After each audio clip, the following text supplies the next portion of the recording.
Tonight, the world grows quiet. The noise of the day fades, and the old stories begin to breathe again. Welcome to Narrative Nights, a place where ancient myths are not told in haste, but allowed to unfold slowly, like dreams remembered in the dark. Here we walk beside forgotten gods, cross mist-covered shores, and listen to the wisdom carried through time, softly, gently, without urgency. There is nothing you need to learn, nothing you need to follow. Only listen. Let your thoughts grow still, let your breathing slow, and allow the story to carry you between waking and sleep. Now, the fire burns low, the night deepens, and the story begins. In the quiet countryside of Ireland, where the land rises and falls like a slow and steady breath, there are places that seem, at first glance, no different from any other. Small hills, softened by grass and time, gentle slopes where the wind moves without hurry, patches of earth that have known centuries of rain, of sunlight, of silence. And yet, there are some among them that no one disturbs. No fences mark them, no signs warn you away. There is nothing, at least nothing visible, to suggest that they are anything more than part of the landscape. But even so, people do not touch them. They do not build upon them. They do not dig into them. And when a road must pass nearby, it will often curve ever so slightly, as if guided by an understanding that no one feels the need to explain.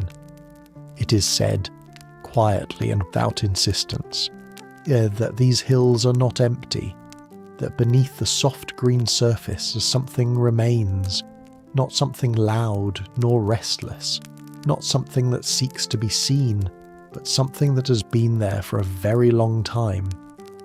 And over the years, in ways both small and difficult to notice, people have learned that it is better simply to leave such places as they are, not out of fear exactly, but out of a kind of quiet respect, a feeling that some parts of the world do not belong entirely to those who walk above them. And so, if you were to wander through these fields, in the early hours of morning or in the fading light of evening, you might pass by one of these hills without realizing it. Or perhaps you might feel something, a stillness that lingers just a little longer than expected, a silence that does not feel empty, but full.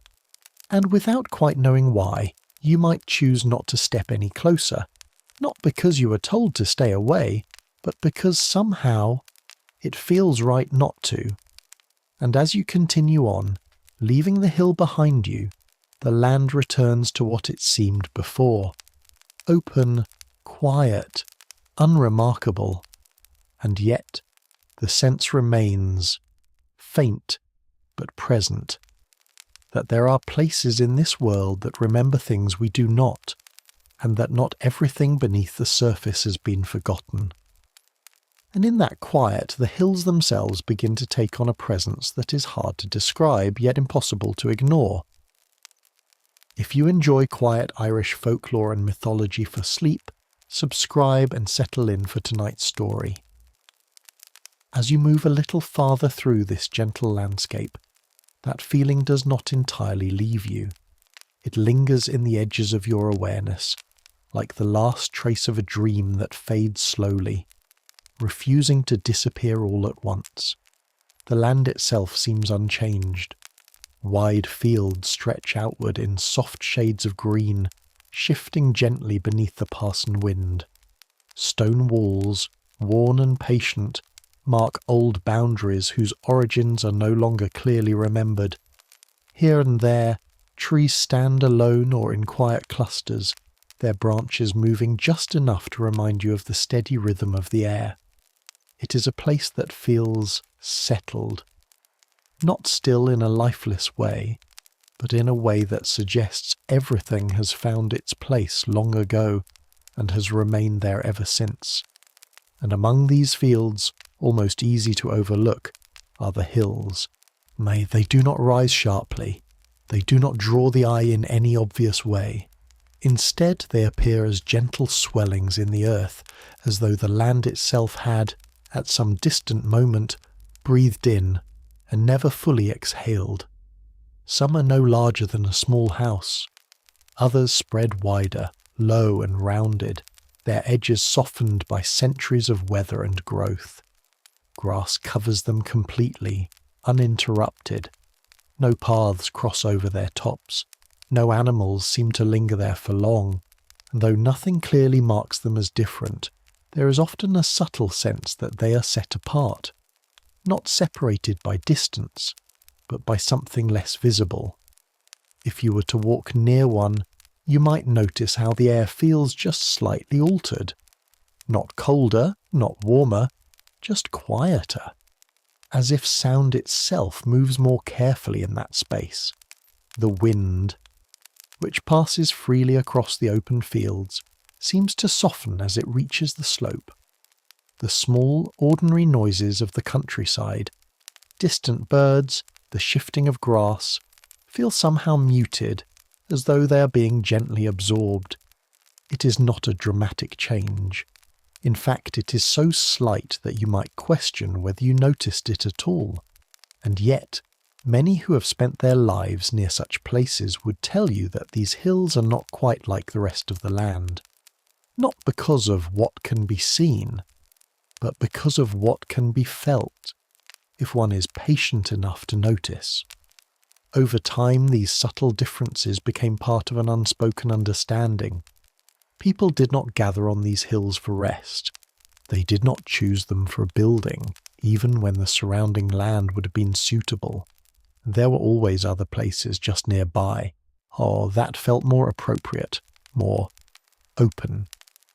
And so the hills remained as they were, untouched, not through any enforced rule but through quiet agreement, a kind of shared awareness that needed no explanation. And in the hush of this shared respect, some whispers of older belief remain. Locals have long whispered that these gentle mounds are the dwelling places of the Aos, the quiet people who watch over the land. Their presence is subtle, suggested more than seen, honoured more than spoken of. And while no one may fully understand them, their legacy has shaped the way people approach these hills, with care, with patience, with reverence. Even now, in a world that has changed in so many visible ways, these small rises in the earth continue to be left alone. They exist as part of the landscape and yet slightly apart from it. Familiar, but not entirely known. And as you continue walking, letting your path carry you gently forward, you may begin to notice that these hills are not as isolated as they first appeared. They seem to appear again and again, scattered across the countryside in quiet, unassuming patterns, as though they are not random at all, but placed with a kind of intention that is no longer fully understood. And in that quiet repetition, a question begins to form, not urgent, not demanding, but present. If these hills are not simply part of the land, then what exactly are they? And how long have they been here, waiting, beneath the soft and patient cover of grass? And from that stillness the eye begins to notice form more carefully, as if the land, having first asked only for quiet, now allows its shapes to be seen a little more clearly. What seemed at dusk to be only a rounded shadow in the field gradually reveals its edges in gentler ways. The slope is never abrupt. It does not rise like a wall or break the earth with any harshness. Instead, it lifts slowly, almost thoughtfully from the ground around it, as though the field itself had taken one long, unhurried breath and kept that breath held in green. Some rises are scarcely higher than the surrounding pasture, catching the low light differently.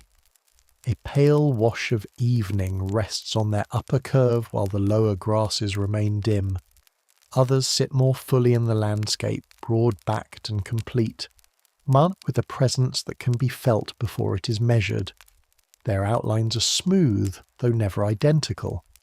One may seem nearly circular, balanced and settled on all sides. Another may lengthen slightly into a mild oval, as if shaped by centuries of weather. Another rises more steeply from one side, though even that steepness is softened by grass, moss, and the patient cover of seasons. No two are entirely alike. The differences are subtle. The line of a shoulder, the way a crest leans toward a hedge, the slight flattening at the top where wind has passed for centuries. They belong to the same hush, yet each keeps its own contour. If your hand rests upon one slope, the touch is cool, faintly damp, and soft. The grass yields a little, dense near the roots, silky at the tips. Here the earth may feel springy, woven with moss and shallow-rooted growth. There, firmer and settled, with the quiet strength of land long left to itself. Small stones may lie hidden beneath, sensed only through slight resistance beneath the fingers. The wind moves differently over these forms. Over a mound, even modest, the air slides, gathers, parts, and whispers. Grasses brush softly, a few flowers tremble in clusters, barely seen but gently heard. The mound receives the breeze differently, as if answering in its own quiet language. Larger hills carry the same presence more broadly. They do not feel separate from the smaller mounds, only more expansive, as though the gesture of the earth had been repeated on a grander scale. A hill may rise behind stone walls and scattered sheep, its back rounded against the sky. Where the mound gathers intimacy, the hill gathers atmosphere. One feels close enough to stand beside, the other able to watch the whole valley. The transition between them is gentle. Scale alone guides the eye. A small rise near the road may echo a larger height further off. Rounded forms answer one another across the countryside. What is held in miniature nearby appears again in the distance, larger, slower, and deeper in shadow. Over time, these shapes begin to feel less like isolated features and more like a pattern of breathing across the land. Some swell upward, others settle lower, some half emerge from the pasture, as if only part wish to be seen. Solitary mounds stand within open grass. Others gather near old boundaries, hedges or thorn trees, forming small inward worlds of their own. Their surfaces vary, smooth crowns bare except for low weeds, and all textured with coarse grass and tiny plants. Shallow hollows may catch rain, darkening the earth. Tufted growth bends in uneven patterns, making the rises seem lightly furred in slanting light. Each form changes subtly with the hour, the season, the weather. In the early morning, mist may float around a mound's base, giving the illusion it hovers above the field. By afternoon, sunlight clarifies its form, grass is bright and curve clear. By evening it returns to quiet mystery, not by changing, but by revealing less. These hills teach the eye to notice modest differences. One shoulder fuller, one tilt perceptible from the lane, one nearly symmetrical, another lower and broader, edges softly fading. None demands analysis. It is enough to see and let the variations gather. Across a stretch of country, the multiple mounds create a gentle rhythm. The eye moves from near to far, finding pauses, swells, and rounded rests. The land is shaped by them. Sound bends around each form. A distant stream hides, then reappears. A rook's call thins into open air. The wind lingers a moment on a curve before moving on. The hills and mounds remain in quiet relation. Near and far, small and large, intimate and expansive. They do not compete. Each carries its own contour, settled into the slow grammar of the land. And as you watch, another subtle detail emerges. The grasses, flowers, and scattered growth that clothe these mounds make their stillness almost tender, as if the land itself wishes to be noticed gently, without hurry. And as the eye grows used to these rounded forms, the land begins to feel composed not of emptiness, but of softly rising presences. Another layer comes quietly into view. It is not a change in the grass, nor in the wind, nor in the patient curve of the earth itself, but in the way such places have been spoken of over time. The shape remains the same beneath the evening light, cool, green, almost breathing in its stillness, yet now it carries language as well as form. A mound in the field is never only seen, it is also named, and in that naming it is drawn into memory. If you were standing at the edge of a lane, with hedges dimming and the last brightness resting faintly along higher ground, you might imagine how often such a place has been pointed out in low voices. A hand lifts slightly, a glance across a gate. There is that fort, and there is the fairy hill. There is the old RR beyond the pasture. The words do not disturb the quiet. They settle into it, like moss on stone or dew on grass. Across Ireland, these places gathered many names, each carrying a slightly different shade of recognition. Some are plain, shaped by English over generations of country speech. Fairy hill, fairy mound, fairy fort. Simple, gentle words, yet more than description. They suggest the rise in the field is not merely a feature of the land, but a place already held within story, caution, memory and custom.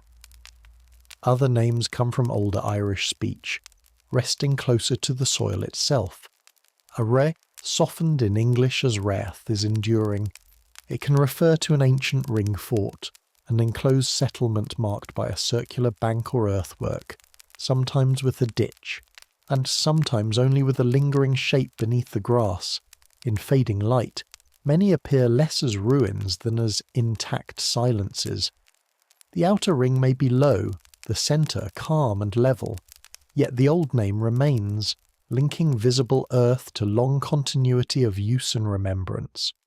Then there is lias, another term preserved in town and field names. A lias can mean an enclosed ring, a fortified dwelling, a circular space shaped by earth and intention. The sound of the word feels rounded, following the curves of the land it describes. Even where the original earthwork faded, the language continued to mark its presence. Quietly, the land kept speaking through its names, and the Idri places, whose older spelling often hides beneath modern forms or softened pronunciation, reach into something more inward. In ancient Irish tradition, a she is not simply a hill, though it may appear as one. It is a mound, an otherworldly place, a threshold beneath the visible shape of the land. Spoken softly, the word carries depth, like a sound across water at dusk. Many rounded hills, barrows, and old earthworks became associated with this older inwardness, as if the hill were more than a rise, the mound more than accumulated earth. In the evening hush, with grass cool at your feet, and the scent of damp leaves through the hedge, these names do not compete. They overlap gently like layers of mist. One place may be a fort in English, a RAH in local memory, a fairy hill in quiet conversation. None cancels another. Each offers a different way of approaching the same still form. One notices structure, another remembers the past. Yet another acknowledges a mystery that may have always been there. This is how cultural significance gathers, not through grand declaration, but through repeated naming. A place is spoken of in a certain way for so long that words themselves shape how it is seen. A child hears a hill called a fairy fort, and it is never ordinary again. A traveller learns that a low ring is an old arch, and the surrounding field deepens in age. A village keeps an older name alive in Irish, and its sound preserves a different understanding than the eye alone could offer. Over time, these names became a quiet inheritance, not always written, not always explained, but passed from person to person with the steadiness of old habits. Their power lay in calmness, spoken as one speaks of weather signs, old roads, wells, or standing stones, things known to the land and its people, and because the names were old, they carried more than description, they carried atmosphere. A fairy fort is not only a fort of folklore, the phrase wraps the place in a mood, softening the line between archaeology and reverence. It remains historical, yet not confined to history. Are is not only a defensive ring. Spoken beside the curve of the mound, it feels like a surviving thread, connecting modern pasture to ancient inhabiting. A Ishi hill, or a place hinting at that tradition, suggests the land may contain inward meanings beyond mapping. None of this requires urgency. Its significance rests best when approached slowly. Imagine late afternoon drifting toward evening. Cattle moved off. A breeze passes over rushes near a wet patch. A gate gives a small iron sound, then settles. Before you rises the gentle form that Part 2 taught the eye to recognize. Rounded, self-contained, distinct without drama. Now, with its names gathering around it, the shape feels more fully inhabited by time. The outer slope is grass, the crest mild. Language has placed a second contour around it, made of memory and custom rather than earth. That second contour is difficult to see, but easy to feel. It lingers in people's speech, in old Irish terms surviving English dominance. It survives in maps, townland names, stories told beside fires, in local directions using the fort or hill as a landmark. Turn left at the old RAH, the field beyond the fairy fort, the lane that bends below the hill. Here, the landscape is not only topography, it is spoken geography, shaped by remembered names. Quietly, the mounds and hills feel less solitary. They are not isolated humps in green. They are known, addressed places, places that have entered the shared mouth of the community and remained. Even uncertain origins cannot let them sink into anonymity. Names keep them present, not through signs or monuments, but through simple recognition. And perhaps this is their mystical significance, not mystery as spectacle, but mystery preserved by attention, not exhausted by explanation. A named place can remain inward. A hill can be described without being fully accounted for. A fort can be measured and yet feel reserved. The old words do not solve the land, they deepen it. As evening gathers, and the rounded forms settle into darker green and blue-grey, their names glow softly in thought. Fairy Hill, Fairy Fort, Liers, Old Mound, a ring in the pasture, place long known. Each is like a small lantern near the earth, enough to reveal that the quiet has been recognised for centuries. From that recognition, another layer begins.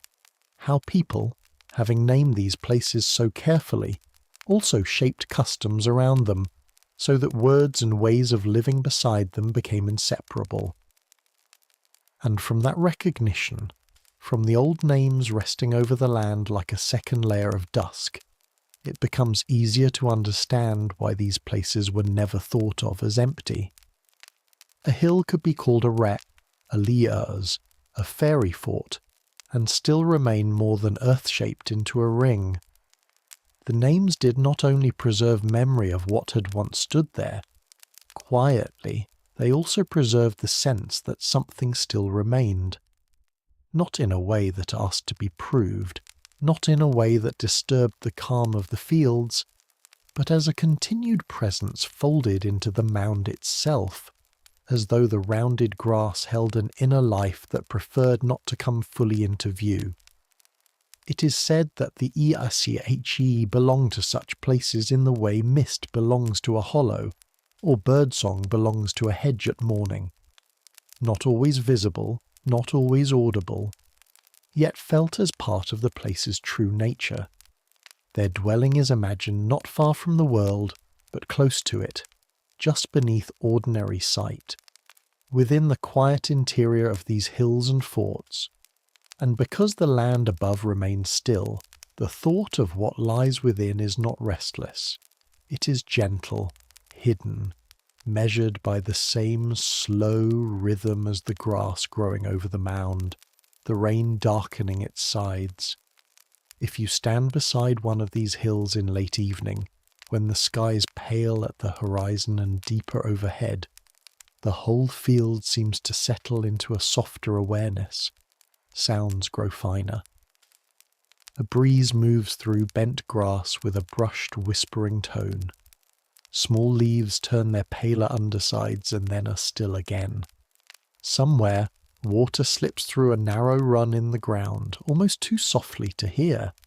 In that kind of quiet, and one begins to understand how unseen life might be imagined here, not as commotion, not as anything abrupt, but as a parallel hush, a world continuing inwardly while the visible world dims. Over time, people came to speak of the habits of these hidden dwellers delicately. They were thought to keep their own hours, often touching dawn and dusk, those in-between moments when light loosens and shadows are not yet fully gathered. This does not mean the hills blaze open or the fields suddenly change. Rather, it suggests a slight thinning of the boundary between what is noticed and what is merely sensed. At such times, the fairy hill feels more wholly itself. The rounded earth seems complete, not only in shape but in meaning, as though its silence is inhabited all the way through. Their activity, where spoken of, appears in traces rather than scenes, a ring in the grass more neatly pressed than the surrounding field, a path of stillness where no breeze appears to touch, the impression that a thorn tree near a fort is not lonely but attended. None of this needs to be dramatic to be lasting. The old feeling around such places rests precisely in how little is declared. A suggestion is enough. A soft sign, half noticed and not pursued, is often more fitting than anything clearly shown. It is said, too, that the carelessly move lightly. That thought belongs naturally to the mounds themselves, for everything about the hills suggests contained motion rather than force. Their hidden dwellers are not imagined trampling the ground or troubling the air, but passing like a faint current through their own spaces, ordered and self-possessed. One might picture quiet doorways within the hill, chambers lit by no harsh flame, passageways shaped not by labour but by belonging, all held within the earth without disturbing its smooth green cover. The imagination drifts there easily, because the outside of the mound is so calm that whatever lies within seems bound to share the same composure. Perhaps that is why customs around these places were marked less by fear than by courtesy. A place with dwellers asks for manners. One lowers the voice, not because silence is enforced, but because it feels proper. One avoids needless interference, not because the hill threatens, but because it seems already occupied. The hidden life of the fort is treated much like the quiet house of a neighbour at night, passing gently, not peering in, allowing the inward world to remain inward. In this way, the unseen activity of the Eerie is felt more in the atmosphere than in any one account. The field near such a place may seem unchanged, yet subtly more attentive. The wind arrives and seems to settle itself. A bird on a branch above the slope grows quiet for a few moments, then resumes its call. The grass at the crest leans one way, while the lower grasses remain still. These small things, almost nothing at all, contribute to the old sense that the hill is not vacant. It has its own inward rhythm, its soft continuance, and the listener standing nearby is simply close enough to feel the edge of it. There is a particular gentleness in imagining a hidden people whose life is continuous rather than eventful. Over time, the fairy hills of Ireland became associated not with sudden appearances alone, but with ongoing, settled existence. The dwellers within were understood to have their own order, customs, gatherings and passages, all carried on quietly beyond the reach of ordinary sight. The land above gave no clear display, but sometimes the imagination, prompted by the shape of the mound and the hush around it, could almost sense that below the roots and the cool, packed earth, another household persisted. This idea gives the hills remarkable softness. They are not sealed places. They are lived-in quiets. Picture evening deepening over a broad pasture, western sky fading from silver to blue-grey. A fort in the field holds its ring of earth. The hawthorn nearby leans patiently. Dampness rises from the ground. The world above prepares for sleep, and below, perhaps, another world continues in its own way. No urgency enters the thought. No bright disturbance breaks the calm. The hidden life of the mound is not opposed to the visible world, but alongside it, gently interwoven, each keeping its distance, each allowing the other its place. Even old stories of movement preserve this restraint. One hears not of noise, but of procession-like quiet, soft passing, activity glimpsed only from the corner of awareness. The sense is less of interruption than nearness.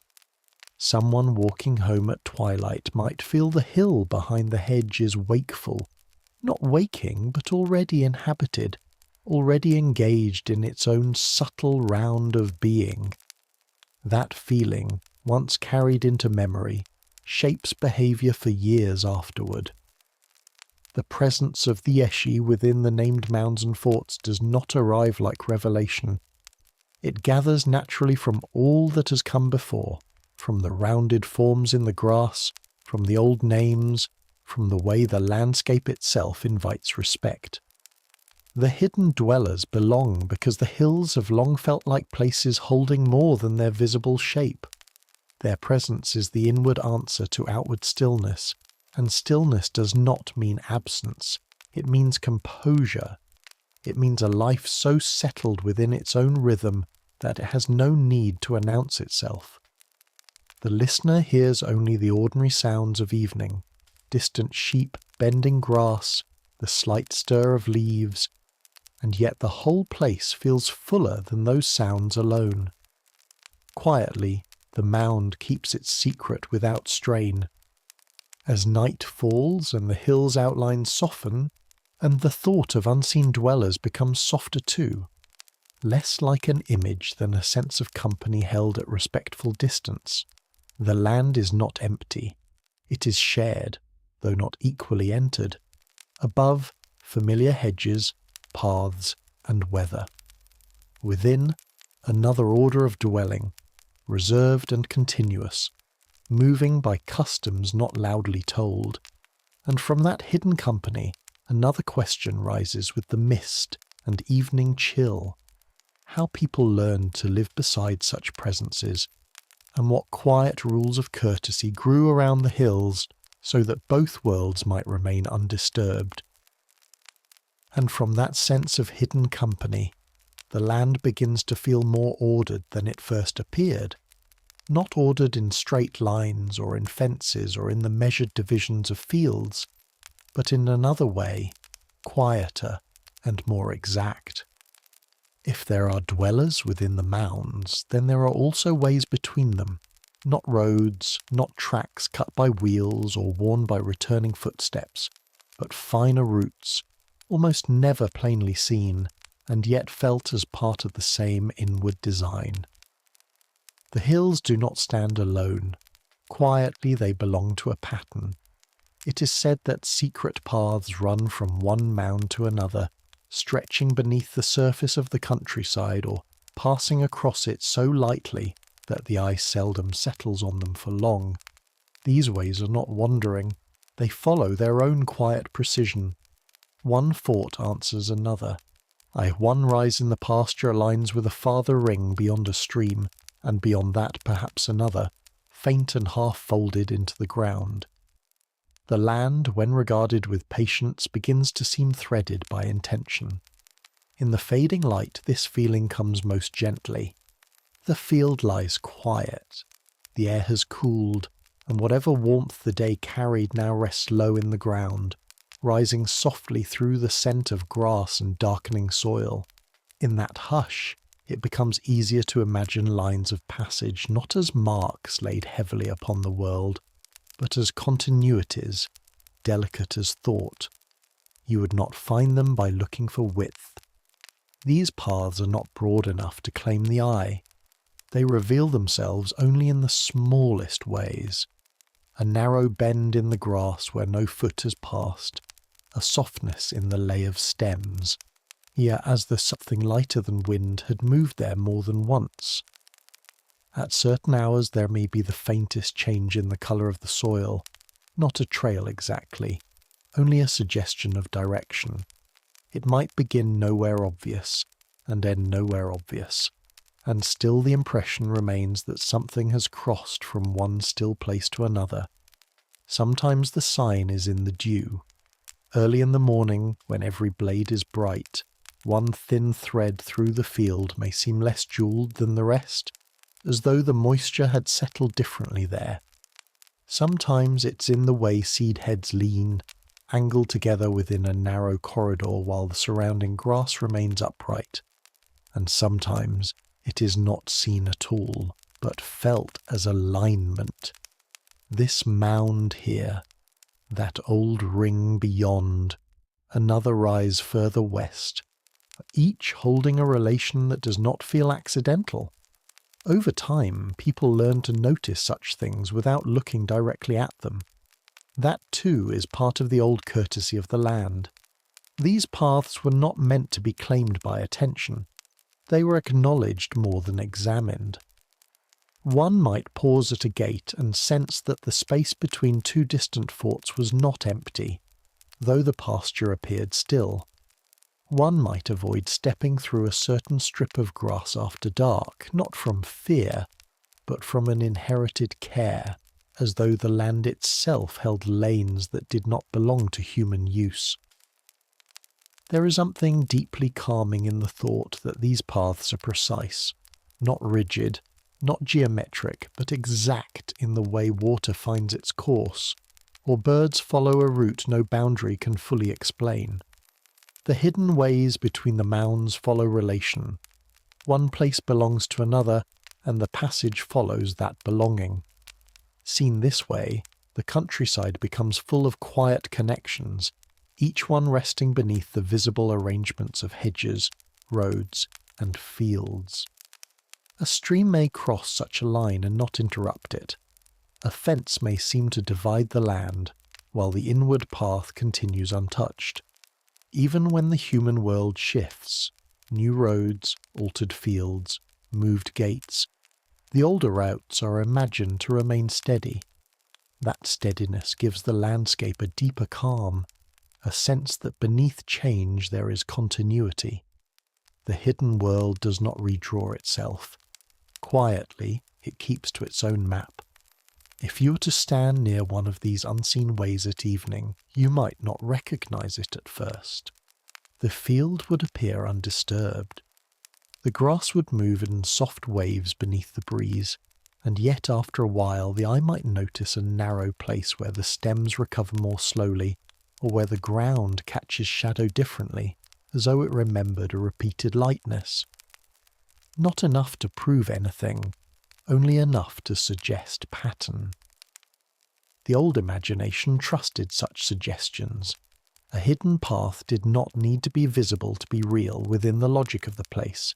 In fact, its hiddenness was part of its nature. A path too obvious would become ordinary. These ways remain what they are because they pass just beyond full perception.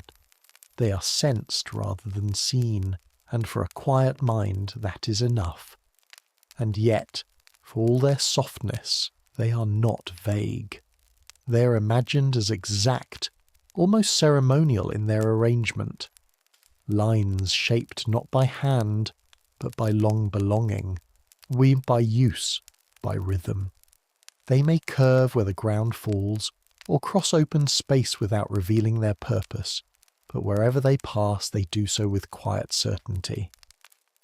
So the countryside begins to take on a hidden architecture. The mounds are not scattered, but placed, like notes across a melody too slow to hear all at once. Between them lie intervals, and through those intervals pass the fine threads of connection. A field that seems open by day may hold several invisible ways, each narrow, each precise, each undisturbed by the others.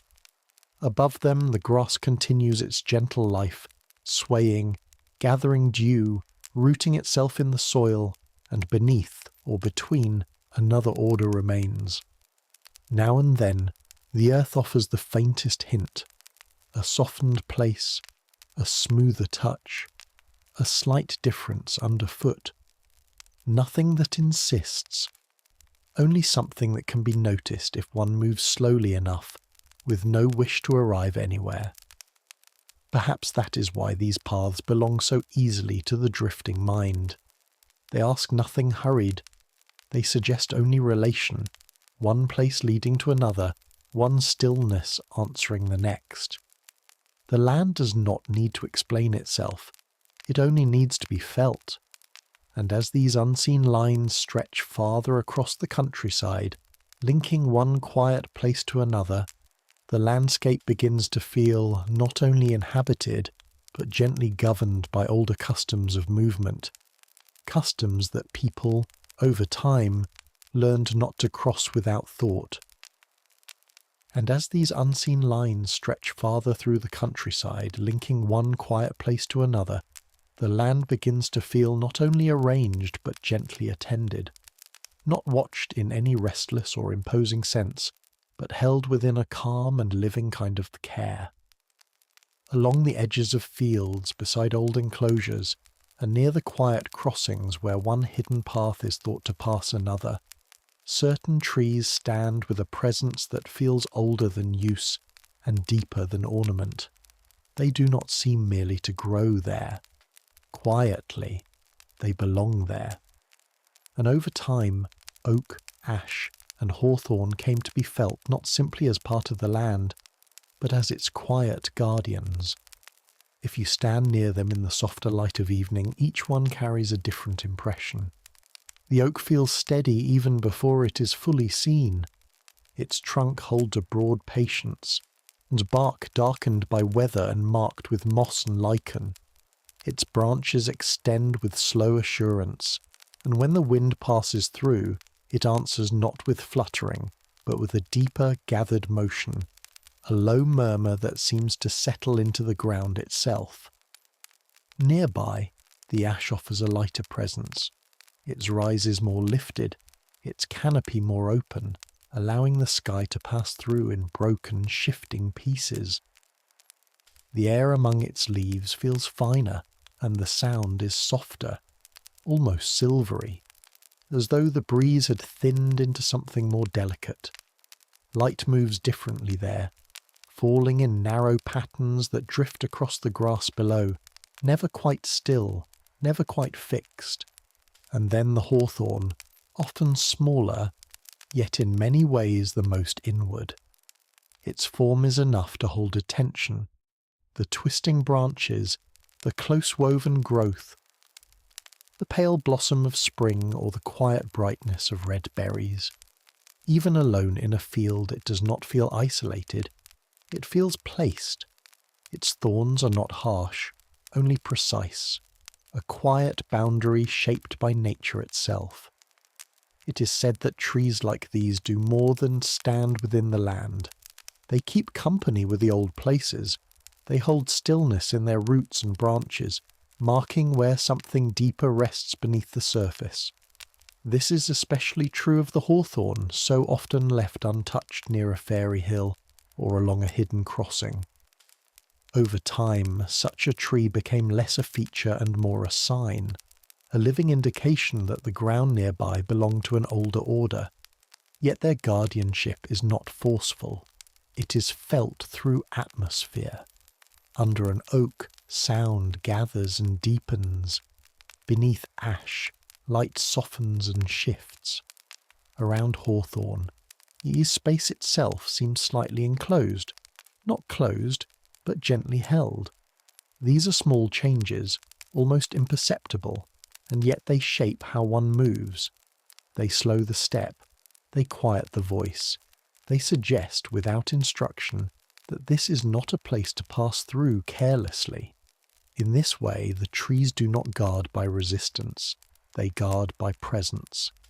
A line of ash trees near a quiet rise can guide the entire field into a softer silence. A single oak at a turning lane can give that place a quiet weight, as though it asks to be acknowledged in passing. A lone hawthorn beside an undisturbed mound can draw the eye just enough to keep the hand from interfering. Nothing is enforced, and yet something is understood. The hidden dwellers of the hills are often imagined in relation to these trees, not because anything is declared, but because the connection feels natural. Roots settle where old paths pass. Branches rise where inward places lie near the surface. The tree above and the hidden life below seem to belong to one another, held in a balance that requires no explanation. If you listen closely in the evening, when the fields have grown still, the trees offer their own quiet language. Oak leaves shift in a low hush. Ash leaves flicker and settle. Hawthorn twigs give the faintest sound as the breeze moves through them. Beneath it all, there are smaller sounds. The drop of moisture, the brush of branch against branch, the soft continuance of life that does not draw attention to itself. The land, in such moments, feels gently awake. Over time, people learn to recognize that quiet attention. They did not need to be told which trees should be left standing. The trees themselves made it known. Their age, their placement, their solitary presence in open ground, these were enough. To cut such a tree was not simply to clear space. It was to disturb a relation that had long been allowed to remain. There is a quiet wisdom in that restraint. To leave a tree standing is to allow the land to keep one of its guardians. It is to accept that not every useful action is the right one, and that sometimes the most fitting choice is to do nothing at all. In that stillness much is preserved. Shade, memory, atmosphere, and the subtle boundary between one kind of place and another. The oak holds depth, the ash holds light, the hawthorn holds boundary. Together they form a living watch around the old mounds and the unseen paths that connect them. Where they stand, the land feels more inward, more attentive, more complete. The air settles differently. Even light seems to move with greater care beneath their branches. And perhaps this is why the presence of the hidden dwellers is felt most strongly where such trees endure. The trees stand between worlds, their roots in the dark earth, their trunks in the visible field, their crowns in the open air. They join what lies below, within, and above into a single continuous form. So as evening deepens and the last light fades from their leaves, the trees remain as they have long remained, quiet, steady, and unassuming. They do not need to act. Their presence is enough. And from that presence, another understanding begins to take shape, one that would guide human behavior for generations, that certain places are not avoided out of fear, but respected because they are already being kept. And from that patient protection, from the sense that certain places are watched over without effort and kept without display, the hills themselves begin to feel different once more. Not only sheltered, not only named, not only inhabited in old belief, but quietly aware in their own enduring way. The land, after all, has been present through every passing generation. It has felt the weight of weather and footfall, the settling of rain, the slow turning of seasons over the same ground.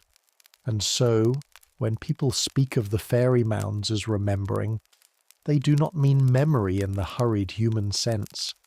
They mean something slower, a patient holding, a long attention that does not fade. If you stand near one of these old rises at the edge of evening, when the air has cooled and each breath feels softer in the chest, the thought comes naturally. The earth before you has received so much. It has known dawn mist and noon brightness, the pale spread of moonlight and the quiet dimness of winter afternoons. It has known the tread of those who passed with care, and those who paused at a distance, and those who glanced only once before moving on. The mound remains where it has always remained, but not emptily. Quietly, it keeps what has come to it. There is a kind of memory in soil itself, not spoken, not arranged into story, but held through impression and return. Grass bends and rises again. Rain enters and leaves. Frost tightens the ground and then releases it. Beneath these changes something stays gathered. If a hand were laid upon the slope in the last of the light, it would feel cool and faintly damp with that steady firmness that comes from long rest. Yeah, no message would be found there in words, only the quiet certainty of contact with something older than immediate thought, something that has not forgotten how to be still. It is said, in many places, that the mounds know who comes near them, not in any sudden or startling way, and not as though they turn toward a person like a face. The knowing is gentler, more like the way water receives a reflection without effort, or the way a room seems to hold the atmosphere of those who have sat within it. A mound is thought to register approach, to receive the presence brought toward it. A hurried step feels different from a measured one. A restless mood settles differently in the air than a quiet one. And though the hill says nothing, it remains attentive in its own slow fashion. This attention belongs to time as much as to place. Over centuries, the same rises have been approached in many ways. A child crossing a field at dusk, someone pausing at a gate before taking the longer path around.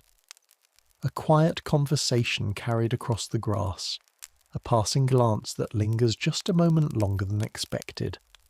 These moments are brief.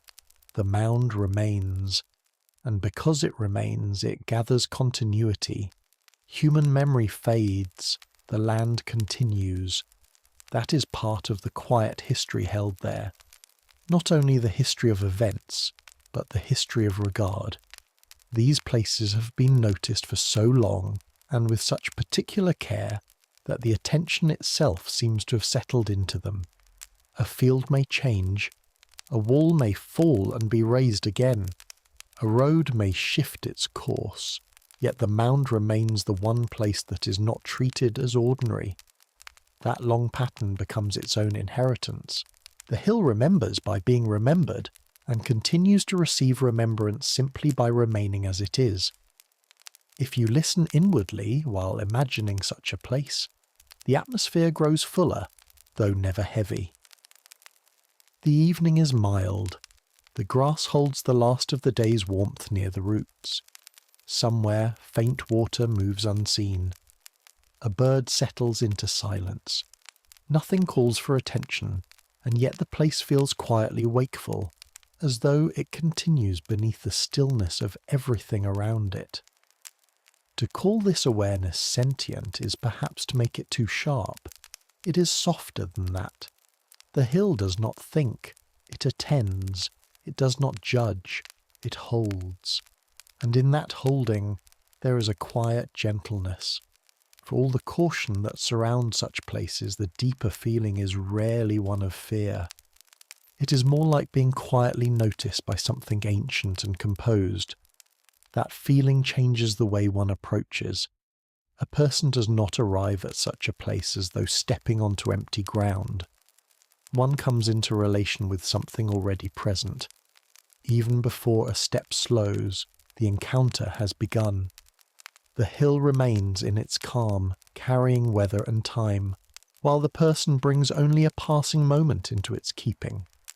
Over generations, this has shaped a quiet courtesy. One lowers the voice. One pauses. One chooses not to disturb what does not ask to be disturbed. And the mound, in its own way, receives it all. Perhaps this is why such places deepen with familiarity rather than fade into it. What is often seen usually becomes ordinary. But these hills gather meaning through repetition. Each passing, each glance, each quiet decision to leave them undisturbed adds another layer, though nothing outwardly changes. The sense grows, slowly and without effort.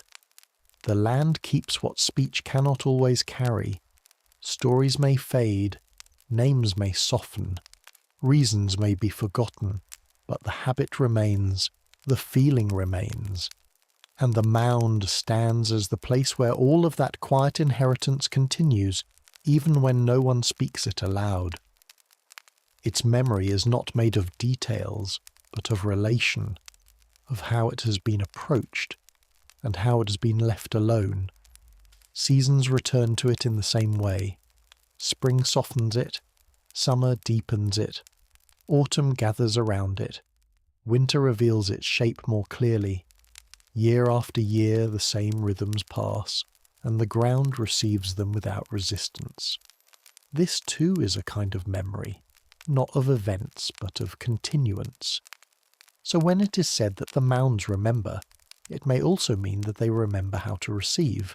They remember stillness, they remember being left undisturbed, and because of that, they remain whole enough to continue holding what comes. And as night draws closer, softening the outlines of the land, the mound settles further into its quiet presence. Not asleep, not awake, simply there. The air cools, the field darkens, the last sounds fade into distance, and still the hill remains, holding weather, time, and long attention in one calm shape. And from that calm shape, another understanding begins to emerge, that people, sensing this quiet memory, shaped their behaviour around it, developing customs so gentle and enduring that courtesy itself became part of the land. And from that calm shape, from the sense that the mound keeps its own long attention without effort, the air around it begins to seem more meaningful as well. Not every message of the land is held in earth alone, for some of it passes lightly over the surface of things, too delicate to be kept and yet clear in the moment of feeling. So the wind moving over the old places becomes more than weather.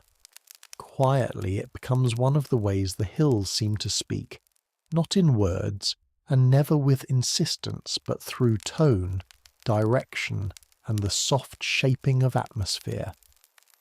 If you stand near one of these places in the hour when daylight is almost gone, you may notice how the air never feels entirely empty. Even when the world appears still, there is often some slight movement passing through it. A current slipping low over the field, a cool drift moving from the higher ground, a gentler breath brushing past one side of the face and then fading before it can be fully traced. These motions of air are so ordinary that they might almost go unmarked, and yet near the fairy hills they have long been felt differently, as though the land itself were using the wind to express what it does not wish to say aloud. It is said that the hills do not call in loud ways, but suggest, incline, and make themselves known through nearness rather than through announcement. The wind suits that kind of communication perfectly, arriving without visible source, touching what it passes over and leaving almost nothing behind except a changed feeling in the listener. Because it cannot be held, it remains gentle by nature, asking only to be noticed and then allowed to continue on. Imagine the countryside settling into evening, the sky softening into dim layers, pale at the edges and deepening overhead, while the earth beneath you releases the warmth it held through the day, and the cooler air begins to move in finer currents. The field is no longer simply open, but responsive, a low stir travelling through it in quiet variations, now passing close, now slipping farther off, now circling back in a motion so light it seems almost remembered rather than felt. Within that moving air, the whole landscape becomes more inward. The old imagination understood this well. Where there is hidden life, there must also be hidden language, and the language of wind is made not of declarations but of pressures, pauses, and passing tones. A listener near a mound might feel a current brush one shoulder more than the other, as if suggesting a direction, while someone walking too directly toward an inward place might become aware of air meeting them with a soft but repeated coolness, not forbidding, only encouraging a slower step, a different angle, a more careful approach. In this way, the wind is imagined less as warning than as guidance. It does not startle, it steers. This guidance is subtle enough to be mistaken for chance, and perhaps that is why it has remained so powerful in quiet tradition. A sudden gust would be too obvious, too easily reduced to weather, but a recurring drift that seems to accompany one stretch of ground, a softness of air that gathers in one place and not another, a delicate movement that turns a person aside without fully explaining why. These belong to the kind of communication the old landscape prefers, in preserving mystery by never pressing too hard against reason. Over time, people learn to let the wind around these places remain partly uninterpreted, and that restraint is part of the calm atmosphere surrounding the hills. Not every sensation needs to be translated. A cooler breath passing over the skin can be enough. A hush arriving on the air can be enough. The listener does not need a sentence, for the body understands tone before meaning, and often that is all that is required. The wind can say pass gently here, or not this way, or simply notice, and it says all of this without ever leaving the language of weather behind. There is a softness in the thought that hidden dwellers might use the wind as their nearest messenger, for if their world lies folded just beyond ordinary sight, then the air above the ground becomes the natural meeting place between what is seen and what is only sensed. It crosses thresholds without effort, touching doorways, grass, skin, stone and open field alike, belonging nowhere permanently, and therefore moving between realms without strain. Quietly, the wind becomes the least intrusive bridge. This makes the atmosphere around the hills feel layered, almost like woven fabric. The visible world remains what it is: dim pasture, evening light, the hush before night. Yet through it moves another layer made of subtle currents and shifting temperatures, of air that gathers, loosens, and gathers again. The hidden dwellers need not appear, for their nearness can be felt in the way the wind behaves, in the way one small part of the land seems to hold a more thoughtful motion than the rest. And because wind is never still for long, its messages are always transient, which is part of their gentleness. Nothing is fixed too sharply. The air moves past, and the feeling it leaves behind begins at once to soften into memory. The listener does not need to follow every sign to its conclusion, but may simply notice the passing touch and let it go, the way one listens to a distant sound in the dark without needing to name it fully. In places like these, the wind often seems to have more than one voice, not because it grows louder, but because its textures vary as it moves through different spaces, In the open, it may feel broad and even, a long exhale crossing the land, while near the old places it becomes more intimate and shaped, arriving in smaller motions that gather meaning by their precision. One movement cools the temple, another passes lightly at ankle height, another hovers at the edge of hearing, carrying a faint hush that is not quite silence and not quite sound. It is easy to imagine that those who lived long beside these hills came to trust the wind as one trusts an old neighbour's manner more than their actual words, for tone carried meaning. Field could feel welcoming one evening and reserved the next, a certain hour bringing a softness of air that invited one to linger at a respectful distance, while another hour carried a more inward current suggesting that the place was best left to itself. Nothing in the landscape changed visibly, and yet the message was understood. Quietly, such understandings accumulate. A person does not need to tell themselves a full story each time, but simply learns, over years of living near the old places, that the wind has character. It does not merely pass through. It attends, leans, draws a veil and lifts it again. It can soften the world so that everything feels included in one shared hush, or narrow attention to one patch of ground, one moment of stillness, one subtle turn of feeling. In this way, it becomes not only a messenger from the hills, but also a keeper of their mood, and mood matters deeply in landscapes shaped by reverence.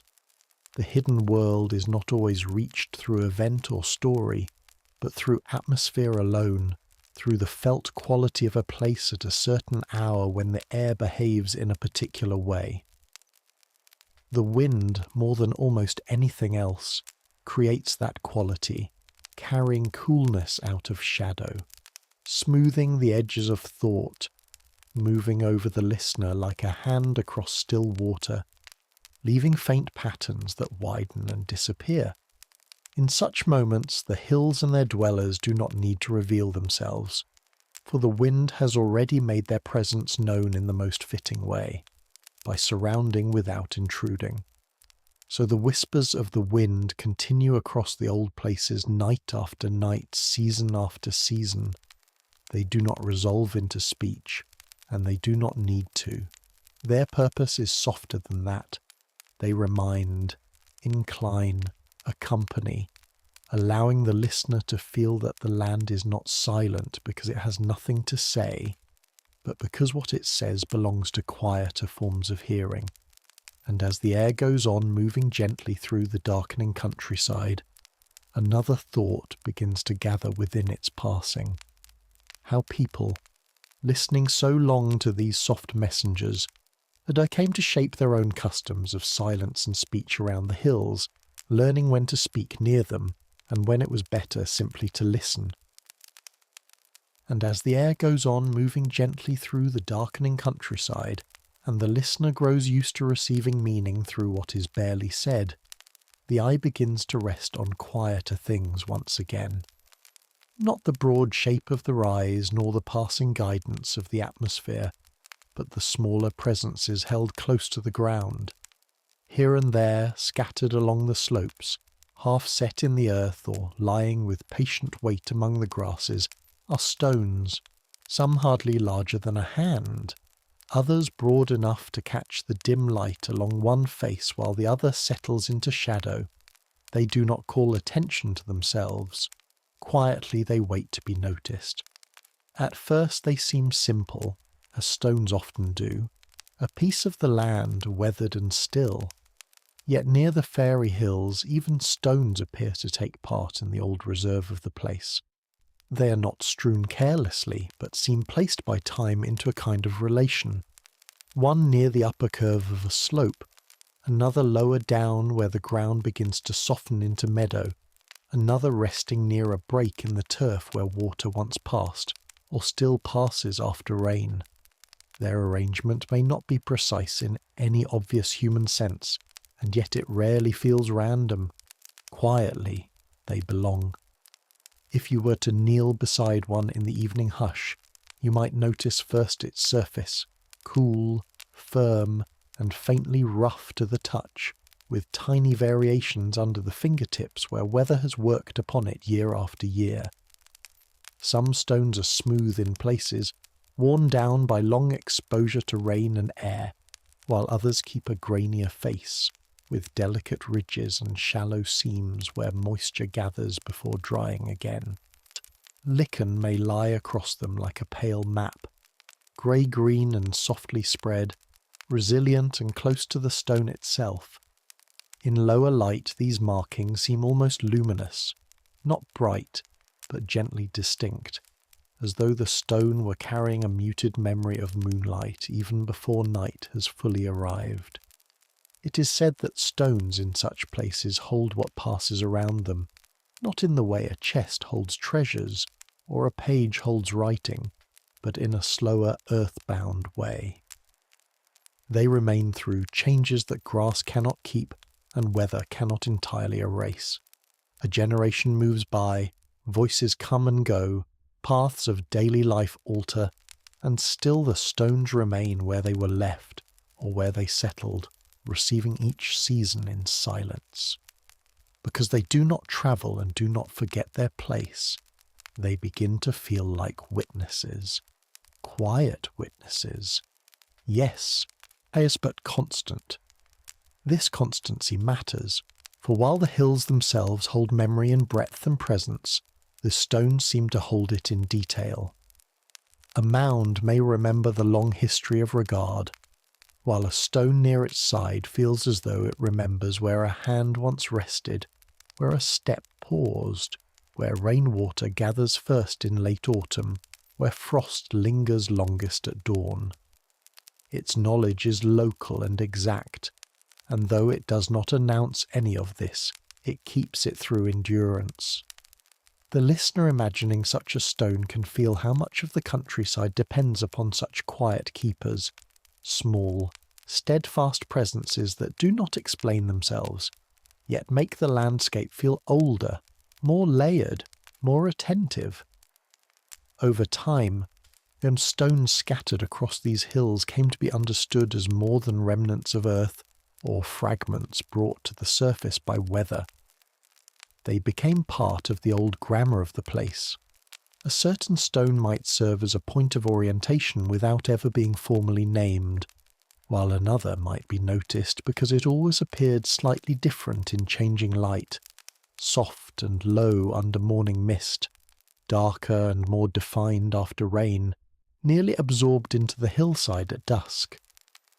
A cluster of stones could make one stretch of ground feel marked, not in any dramatic way, only in the sense that the land there has chosen to keep a record of itself in solid form. There is a deep calm in that thought. Unlike water, which moves on, or clouds which pass and dissolve, a stone remains where gravity and time have settled it, taking part in the life around it through stillness. Grass leans against it, moss works its patient way over one edge, insects rest in its small shadows, and dew collects on its upper face before slipping into the soil below. In winter, it grows colder than the surrounding ground and gathers a thin whiteness at first light, while in summer it stores a little warmth after sunset. These subtle exchanges with the land make the stone feel less separate from its surroundings than it first appears. It is not resting on the hill, it is participating in it. And because stones participate through silence, they easily become associated with secrecy. Not secrecy in the sharp sense of concealment, but in the gentler sense of holding inwardness. A secret is something not loudly displayed, something preserved by remaining undisturbed. And stones do this naturally. They cover nothing obviously, and yet they always suggest depth. Beneath each one lies earth pressed close and cool, and around each one lies the evidence of long contact with weather, roots, and seasons. Looking at such a stone, one senses that much has happened near it without leaving a record in words. The stone has kept the shape of those unspoken histories simply by being there. This is why stones on the fairy hills can feel like guides as well as observers. Their guidance is never direct. They do not point and they do not instruct, and yet they draw the eye in careful ways. One stone catches the fading light and causes you to pause. Another, half hidden in the grass, gives a subtle sense that this patch of ground matters more than the one beside it, while another seems to mark a turn in the slope or a small level place where the hush feels gathered. Without intending to, the listener begins to move through the landscape by means of these quiet cues. The stones become a kind of punctuation in the open field, small rests, small emphasis marks, places where attention settles before drifting onward again. Imagine the hour after sunset, when the sky has not gone black but has entered that softer depth in which outlines remain while colours recede. The hill lies mostly in shadow now, the grass no longer bright, only textured by darkness, and there against the dimness a few stones still hold their shape. Their surfaces catch just enough light to remain visible, not prominent, only present. They seem almost to float slightly above the earth, though they are firmly part of it, and in that hour they feel especially watchful, not because they act, but because they endure unchanged while everything else slips toward night. It is easy to understand how a countryside filled with such stones would begin to feel memoried in every direction. A person walking there does not pass through blankness, but through a landscape furnished with witnesses. Each stone, however small, gives the impression of having seen more evenings gather than anyone life could remember, and because they do not speak, they preserve the atmosphere of the old places rather than breaking it. Their silence protects what they know. Some stones feel as though they belong wholly to the hill, shaped by the same patient forces and sharing the same quiet purpose, while others seem almost like visitors that settled long ago and were gradually accepted into the slope. Yet once enough time has passed, even the idea of difference fades. The stone is there now. The land has grown around it, over it, beside it, roots curving near it, rain polishing its edges. Whatever its beginning, its present role is the same: to remain, to witness, to lend the hillside one more point of depth and steadiness. Quietly, this also shapes the imagination of hidden things. Where stones lie, one senses not only surface but threshold, a suggestion of what is above and what is below, of visible soil and the deeper, compact earth beneath it. In this way, stones become companions to secrecy itself, belonging to a landscape where much is suggested and little is declared. Yet their presence reassures the listener that not everything ancient must be explained in order to be felt. So the scattered stones continue to rest across the hills, in meadows, on slopes, beside low hollows where the ground gathers shadow earlier than the surrounding field. They carry lichen, dampness, coolness, and time. They hold the memory of weather, of quiet approach, of long attention given and received. They guide not by direction, but by presence, observe without comment, and keep their share of the land's inward history simply by remaining where they are. And as the eye lingers on these quiet markers, another layer of the old countryside begins to draw near, the sense that even the smallest customs of human movement and silence were shaped by such witnesses, yet until the very act of walking near the hills became a kind of respectful reading of the land. And as the eye lingers on these quiet markers, learning to read the hillside through what remains still and understated, the light itself begins to change, almost without announcing it. Evening does not arrive all at once here, but gathers slowly, drawing a thin veil across the fields, softening distance, deepening every fold in the ground by degrees so gentle they are nearly impossible to notice as they happen. What was clear a little while ago now seems more inward, and what lay openly beneath the day begins, without resistance, to keep itself. In that gradual dimming, shadows do not appear as something separate, but as an extension of the land's own presence. A rise in the earth does not simply darken. It begins to carry its shape outward, laying a second, quieter form across the grass. The hill remains unchanged, and yet its stillness seems to reach beyond its edges, stretching into the field in a long, soft hush. It does not grow larger in size, but in influence, as though evening allows it to be felt more fully than seen. If you were standing at the edge of a field now, with the last pale light resting low in the west, you might notice how the shaded parts of the land gather first. The hollows deepen almost imperceptibly. The lower ground releases its detail. Slopes turned away from the light become smoother, simpler, almost velvety in their quiet darkening. And the old hills, those rounded forms long known by name and custom, begin to feel less like shapes within the landscape and more like presences held within it.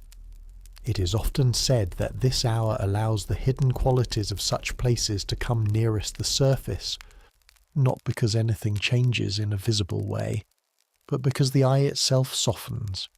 During the day, attention moves quickly, gathering edges, textures, distances. But now, as evening settles, the need for clarity loosens. The hill no longer needs to define itself. It is enough that it rests there, known through the hush that surrounds it, through the way its shadow lies, through the quiet gravity it lends to the ground nearby. And the shadow, in its own way, becomes a language. It lengthens slowly, almost thoughtfully, drifting across the grass in movements so mild they feel more like breathing than motion. One side of the mound falls into dimness before the other. The crest holds light a little longer, a faint band lingering before dissolving into the same softness. Nothing is abrupt. Nothing is declared. The transition feels almost ceremonial, though nothing performs it. Over time, this gentle transformation became a kind of quiet indication. A place that might seem ordinary in daylight begins, at dusk, to feel more composed, more gathered into itself, not occupied in any visible sense, but attentive in the way a silent room can feel attentive after voices have faded. The shadow does not hide the hill. It reveals another way of sensing it, one that belongs less to sight and more to presence. The fields now begin to lose their separate colours, settling into tones of blue-grey and softened brown. Boundaries remain, but only lightly. Distant hedges merge into a single line. The sky still holds its openness, though brightness is thinned. Across this dimming ground, the hills maintain their shapes with a calm steadiness, while their shadows pull gently around them, drawing the eye into a quieter way of seeing. There is a certain beauty in this reduction. Without the many details of day, the mind is no longer occupied with naming. A shadow lying across grass does not need to explain itself. It simply rests where it rests, describing the land in a softer language. A rounded rise casts a rounded hush. A deeper fold gathers a darker stillness. What cannot be clearly seen does not disappear. It becomes something that can be felt more completely. And shadows, unlike stone or earth, are always responsive. They shift with the smallest change in light, softening under passing cloud, stretching gently as the sky continues its slow turning. They seem almost attentive in their own right, not fixed marks but companions to the hills, moving as the light moves, and revealing through their quiet changes the steady presence that remains beneath them. There is something deeply restful in this kind of attention. Nothing startles, nothing interrupts. The field becomes a place of gradual change so subtle that the body can settle into it without effort. The eye follows a darkening edge and grows calmer for doing so. The mind begins to understand without being told that presence does not need to be loud, and awareness does not need to be tense. The hills in shadow seem quietly vigilant, but only in the gentlest sense of the word. They remain aware without effort, composed without resistance, entirely themselves as the light withdraws. And in that withdrawal, they do not diminish, they deepen.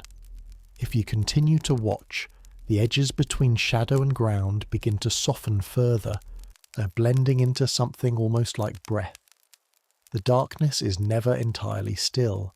It settles, loosens, gathers again, extending the calm of the hill into the surrounding field. What was separate begins to feel connected through that dimness. The land is not only darker now, it is more unified, more inward. And yet, nothing in this feels threatening. The evening shadow of a fairy hill does not carry danger. It carries dignity. The place keeps its form, and as the light fades, it is clothed not in obscurity, but in gentleness. The darkness remains soft at the edges, faintly luminous where the last of the sky still touches it.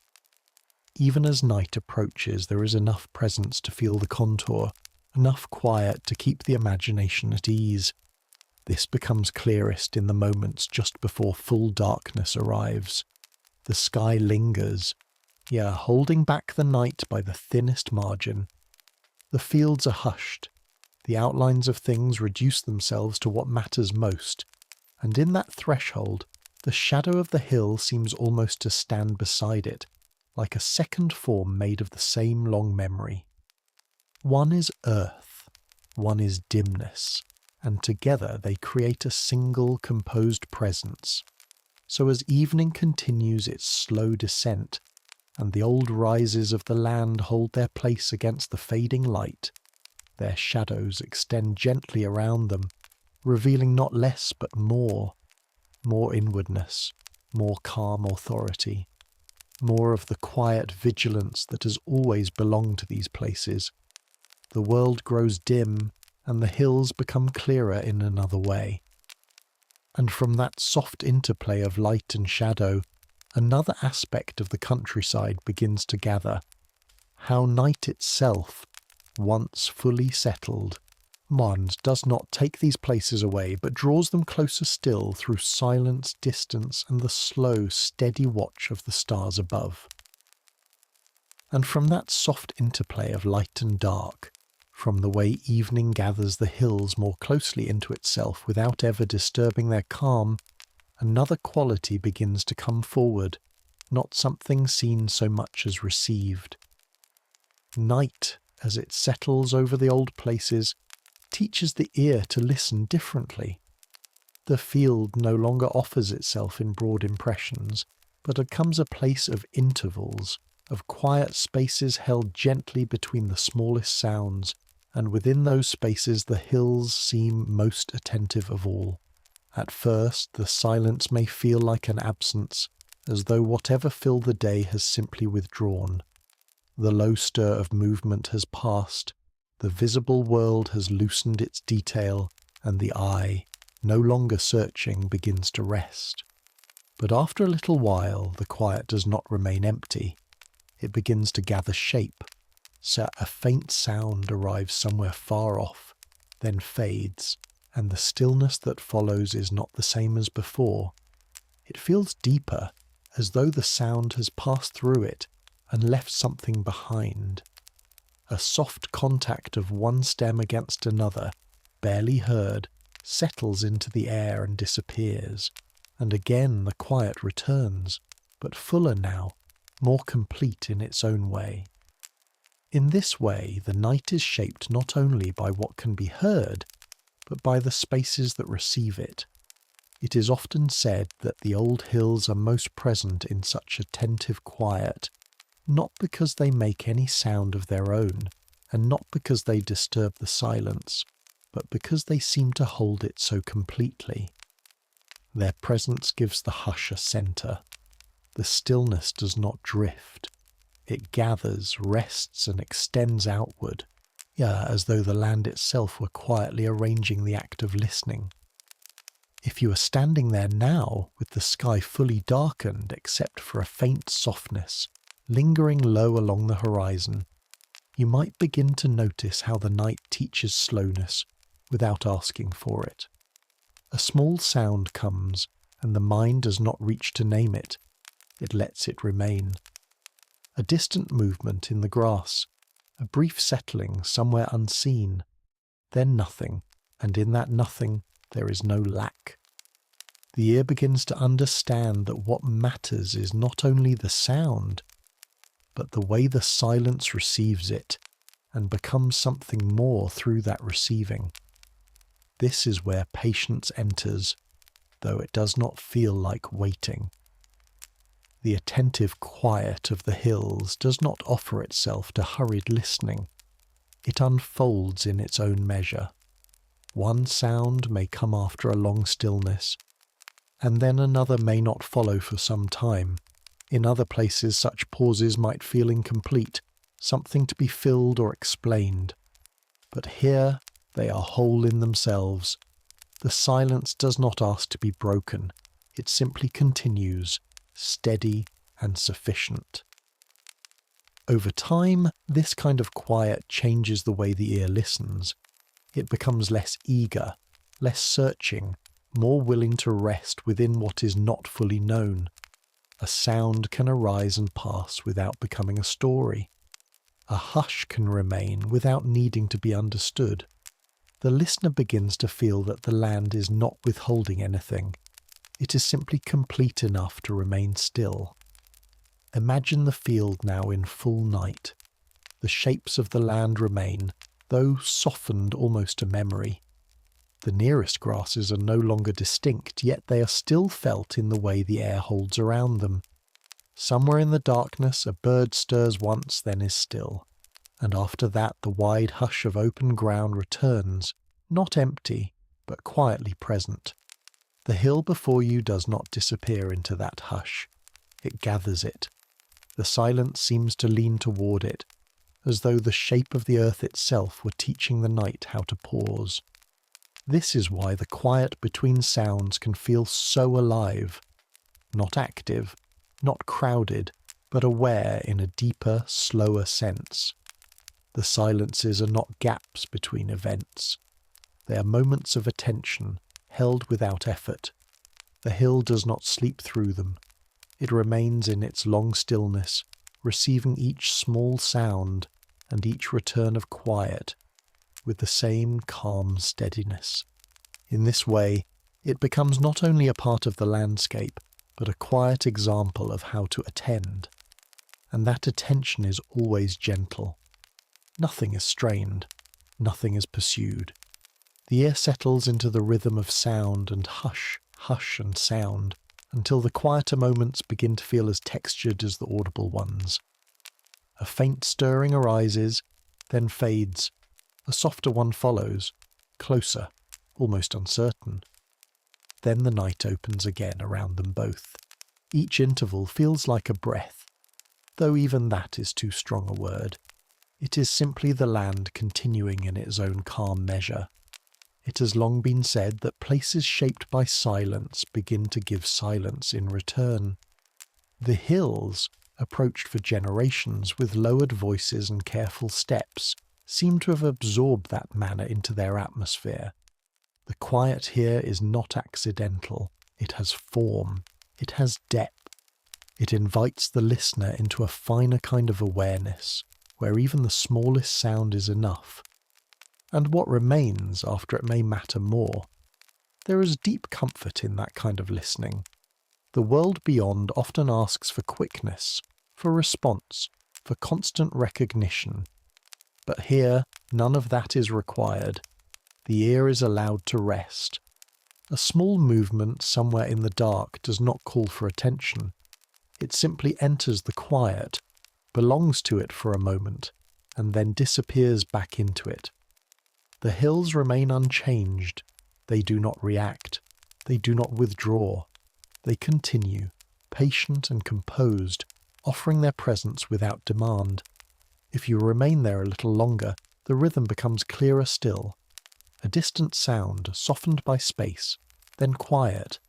A nearer one, lighter, passing almost unnoticed, then quiet again, wider now, as though the silence itself has opened.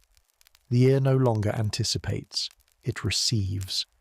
And in that receiving, even the body begins to settle. The breath slows, the shoulders soften. The night does not press, it gathers.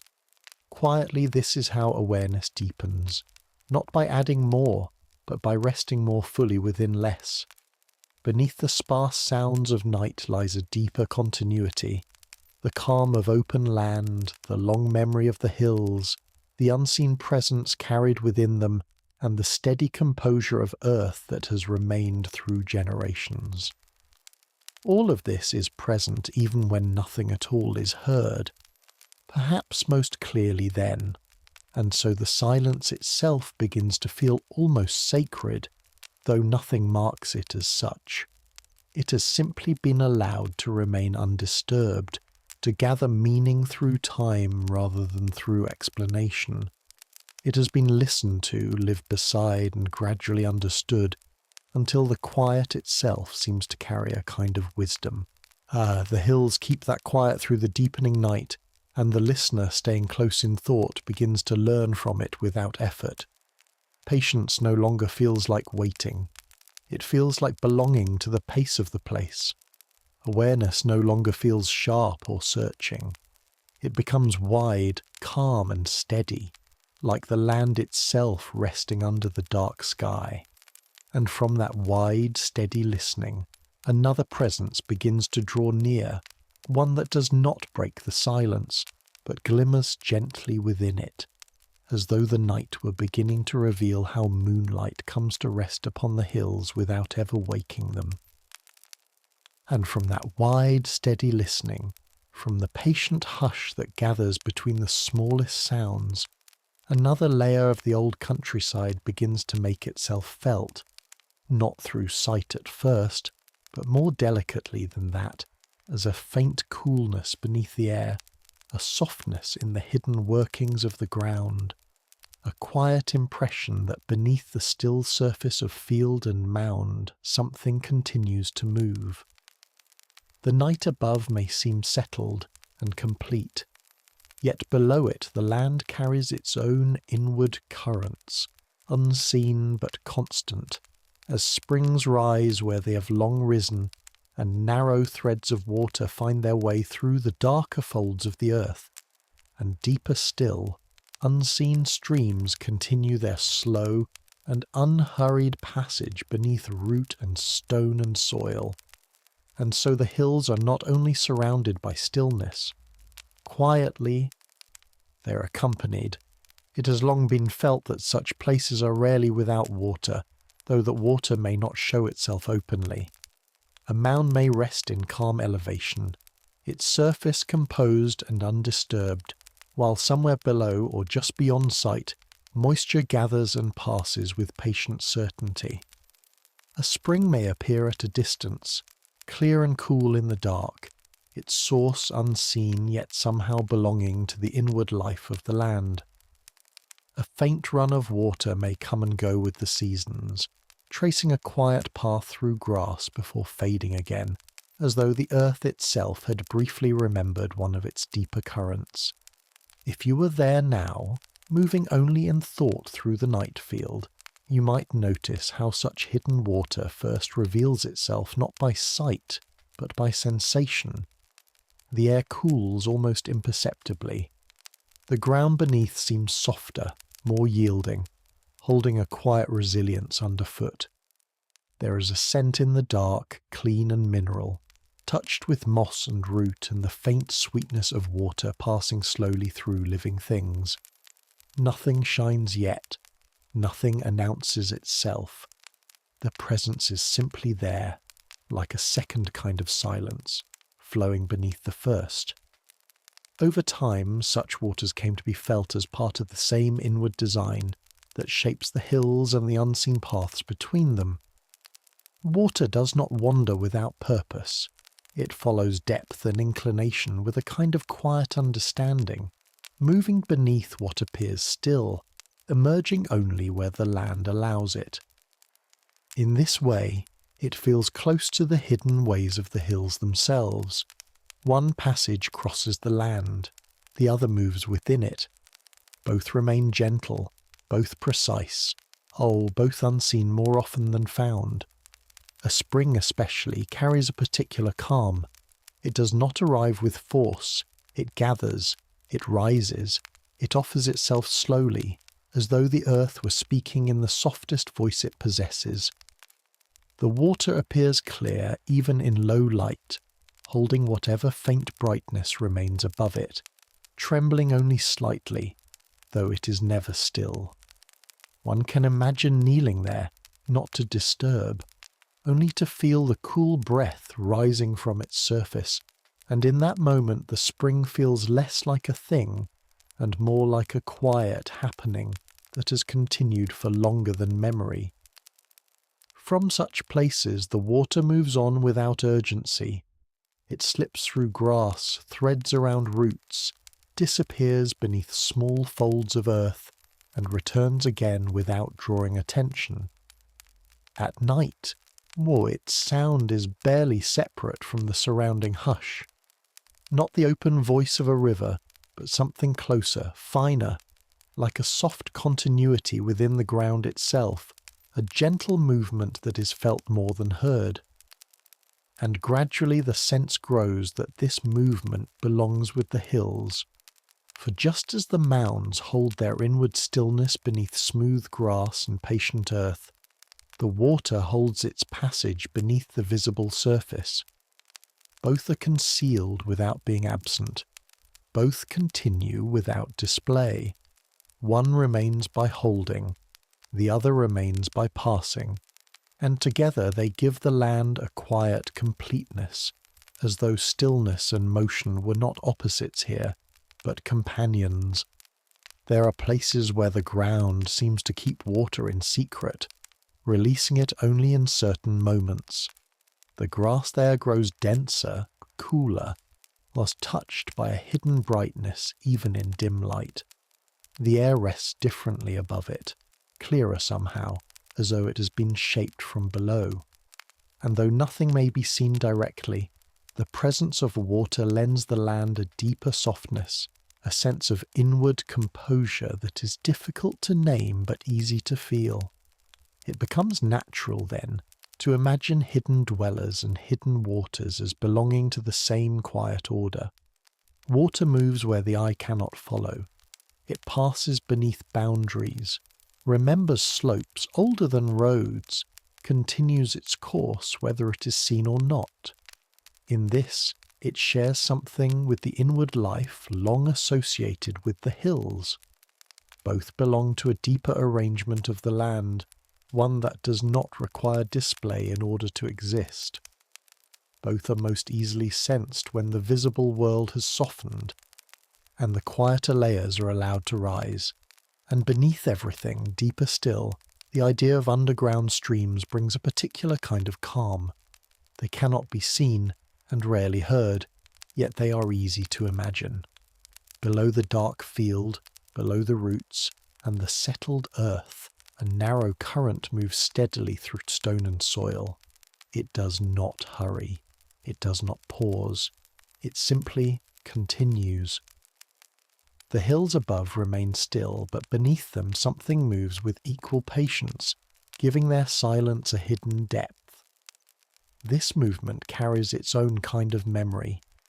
Water returns to the same paths over long seasons, shaping them slowly, wearing them by repetition so gentle it is almost beyond notice. A spring that rises now has risen before and will rise again. A stream beneath the mound has followed its unseen course through countless cycles of weather and time. Nothing sudden marks this continuity. It is simply there, steady and unbroken, fitting easily into the calm atmosphere of the land.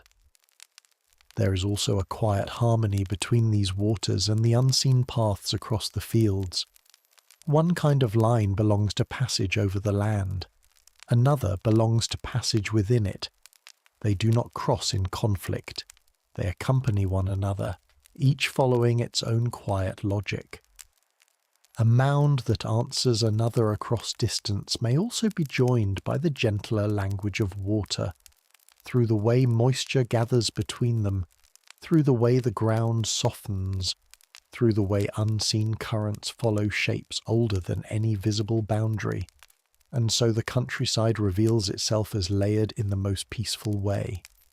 Above, the dark field and resting grasses. Beneath, cool movements of water.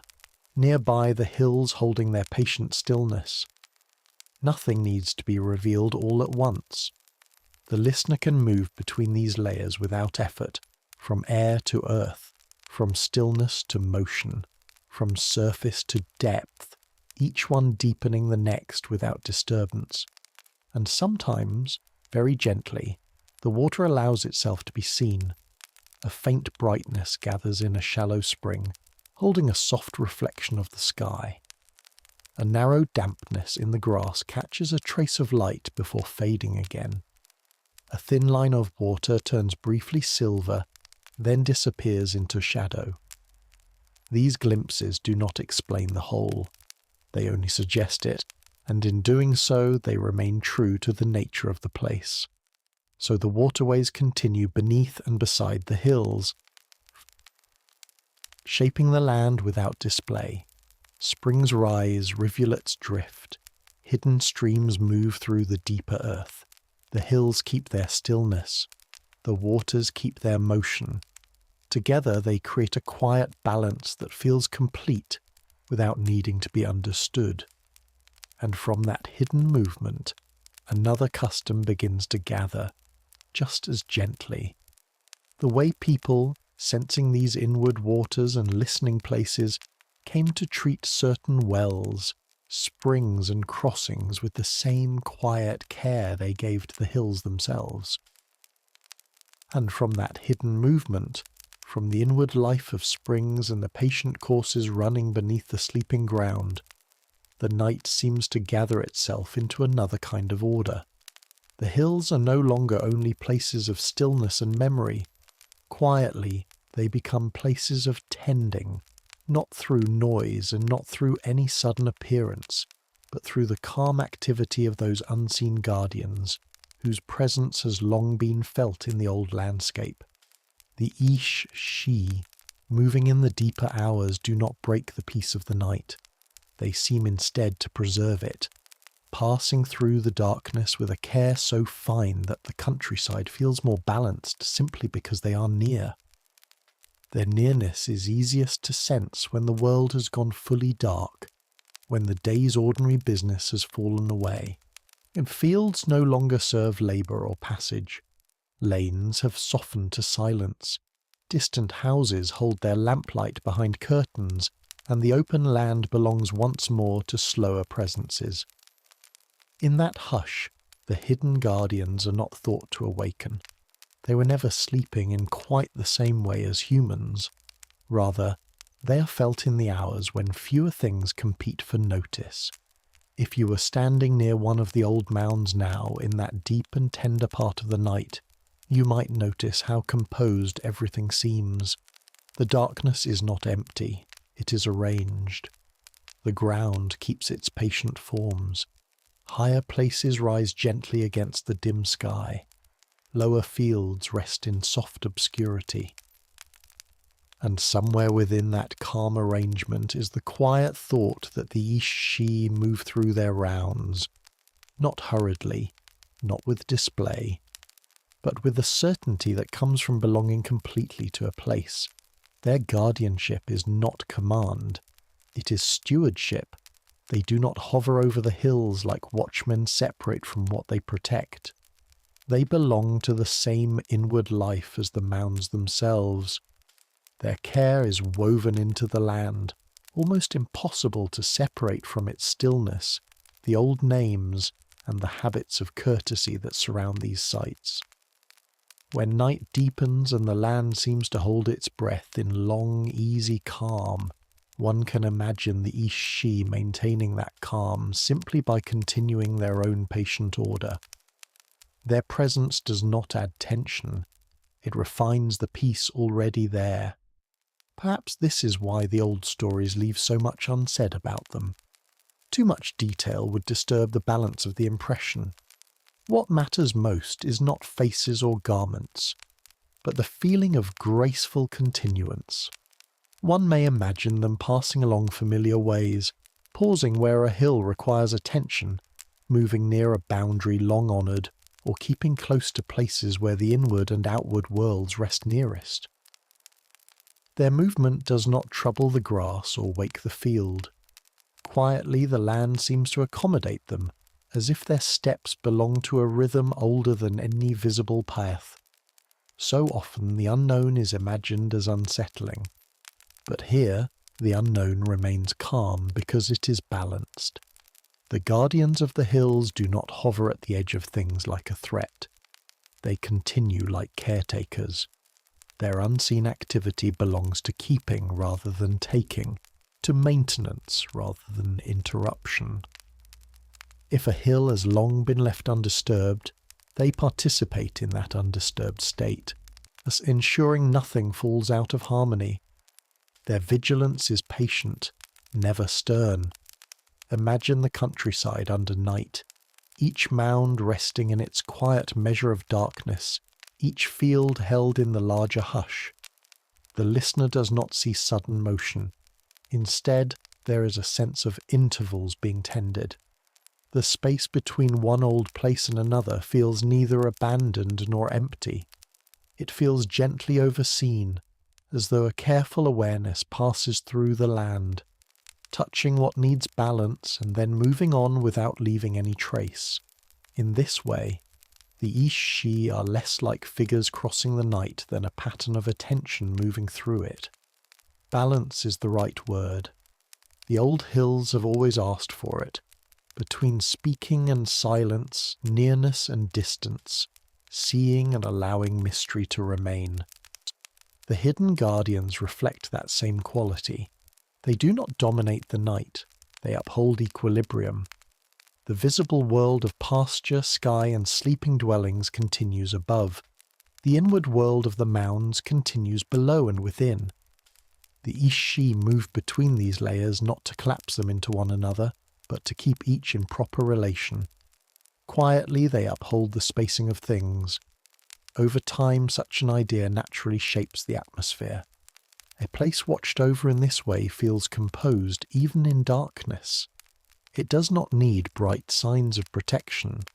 Its order is sensed in subtler ways, in the absence of harshness, in the dignity of the old places, in the enduring instinct to approach with care. One does not need to see the guardians to feel the result of their presence.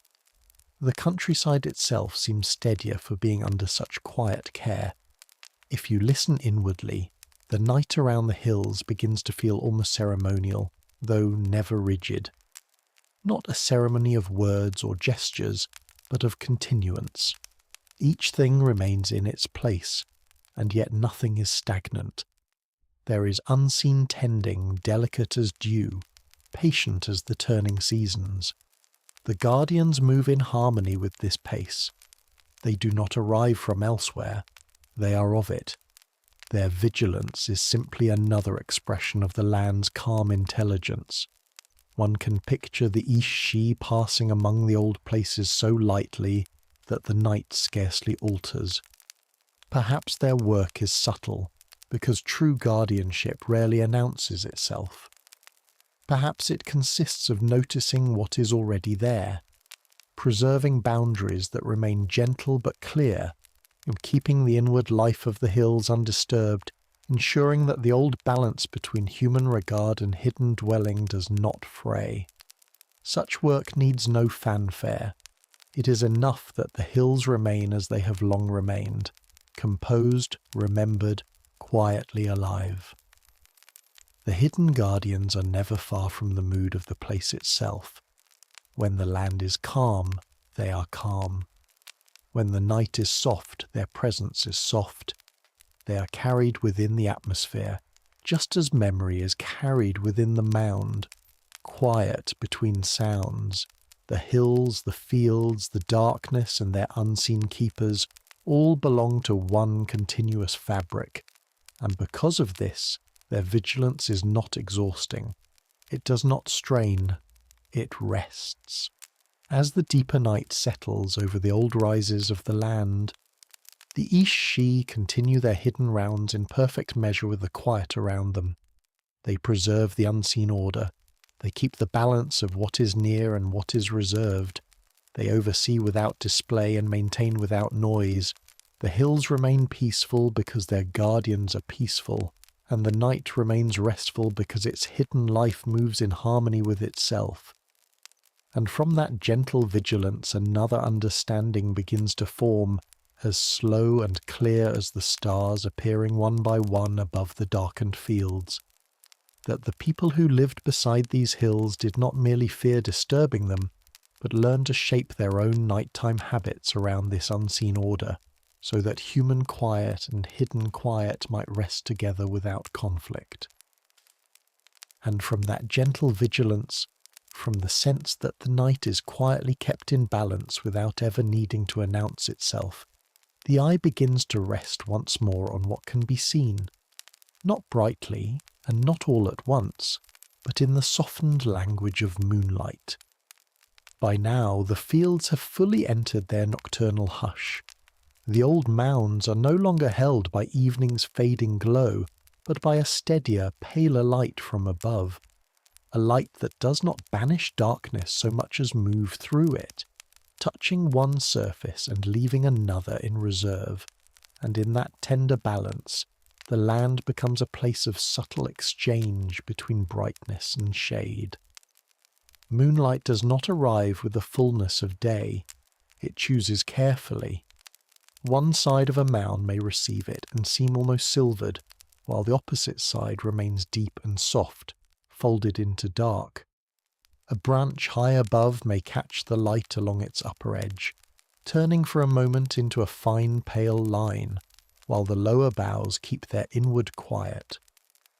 The ground itself seems to breathe in these shifts, giving back a faint sheen where the light settles and holding close a velvet dimness where it does not.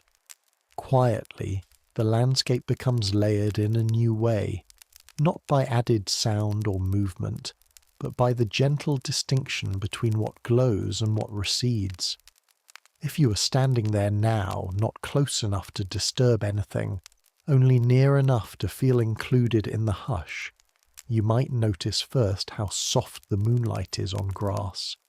It does not sharpen every blade. Instead, it gathers lightly over the surface, making the ground appear washed and calm, as though a thin veil of brightness had been laid across it. The tips of the grasses seem to hold the light differently from the roots, so that the field has depth even in stillness. Some places gleam faintly, others remain matte and hushed. The eye drifts easily over these variations, soothed by how little insists on itself. It is said that the old places show another side of their nature under moonlight, not because they become more active, but because the light reveals their quiet forms with a different tenderness. In daylight, a mound may be clearly arise in the ground. At night, under the moon, it becomes more composed than descriptive. Its contour matters more than its details. A low bank can look almost fluid where the moon touches it. A higher slope can seem sculpted out of silence itself. Nothing is dramatic, yet everything feels inwardly alive. The mounds respond especially well to this kind of light because their shapes are patient. Moonlight favours rounded forms. It lingers on them, glides over them, and leaves them with a calm luminosity that seems to come from within as much as from above. A broad rise in the field may carry a pale band along its back while the lower earth remains shadowed, giving the whole shape a sense of quiet breathing. A smaller mound might catch only one gentle patch of light near its crown, enough to make it seem watchful without any strain. These are small transformations, but they alter the whole mood of the land, and the trees, standing near or beyond the old places, take part in this exchange with their own distinctive grace. Moonlight among branches is never still in quite the same way as moonlight on open ground.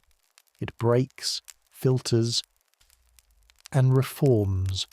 Where leaves remain, the light passes through in scattered flecks, shifting as the night air barely stirs them. Where branches are bare or lightly spread, the moon outlines them with delicate precision, drawing pale threads against the dark sky. A tree beside a mound can cast a soft tracery over the slope, not enough to obscure it, only enough to add another pattern to the hill's calm surface. The result is not contrast in any harsh sense, but companionship between forms, rounded earth, branching silhouette, and the white hush of light resting over both. There is a peculiar gentleness in the way moonlight handles distance.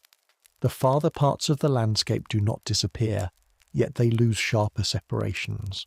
A line of trees beyond the nearest field becomes one quiet mass, with a few pale edges where the moon touches upper branches. A path, if it lies in the open, may shine faintly in places and vanish entirely in others, as though the light were guiding the eye in intervals rather than revealing everything at once. This partialness is deeply restful. The land does not surrender all its detail. It keeps enough back to remain peaceful. Over time, such nights must have taught people to see the countryside less as a fixed arrangement of objects and more as a living pattern of appearances. Under moonlight, nothing looks quite the same from 1 hour to the next. As the moon rises, angles shift. A mound that was mostly in shadow now receives a brighter wash across its upper side. A dark patch beneath a tree softens and moves.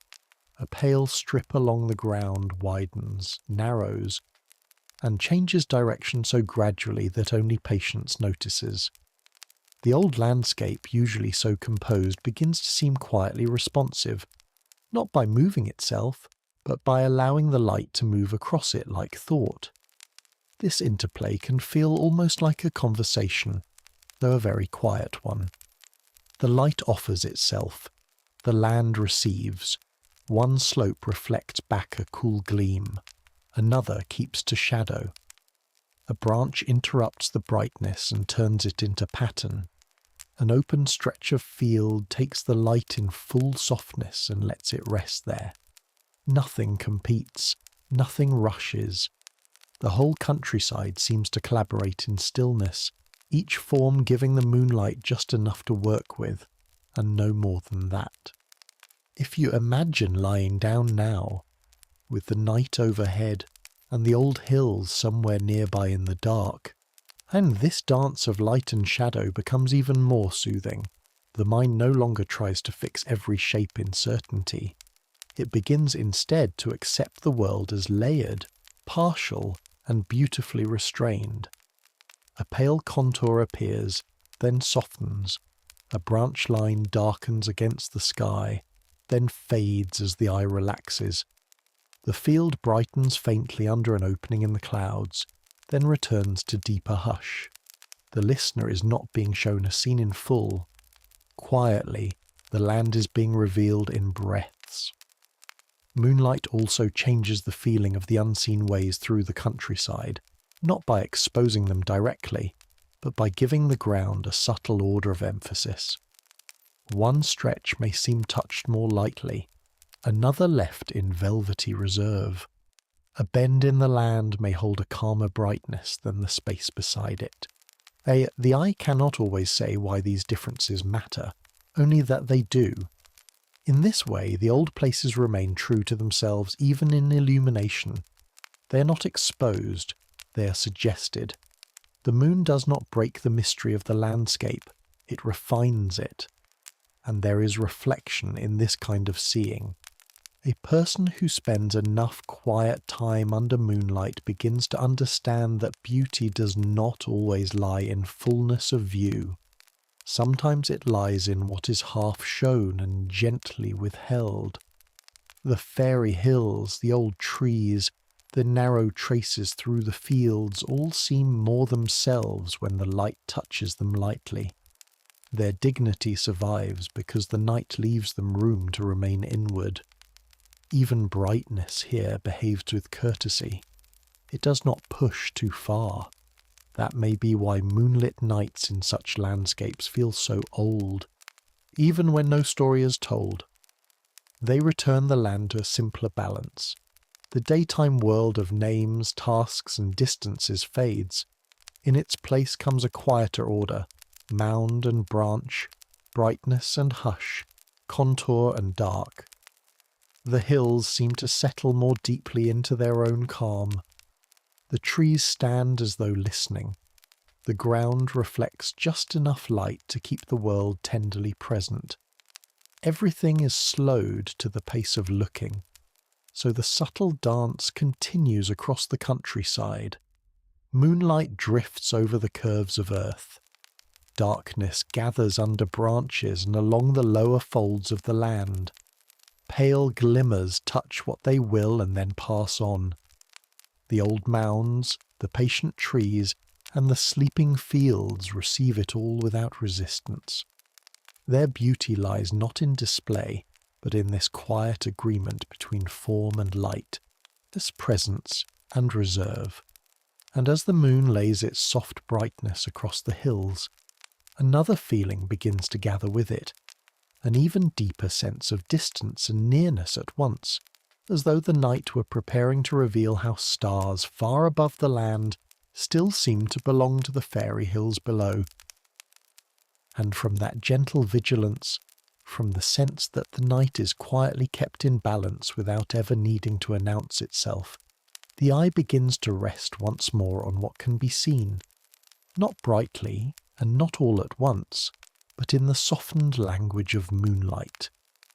By now the fields have fully entered their nocturnal hush.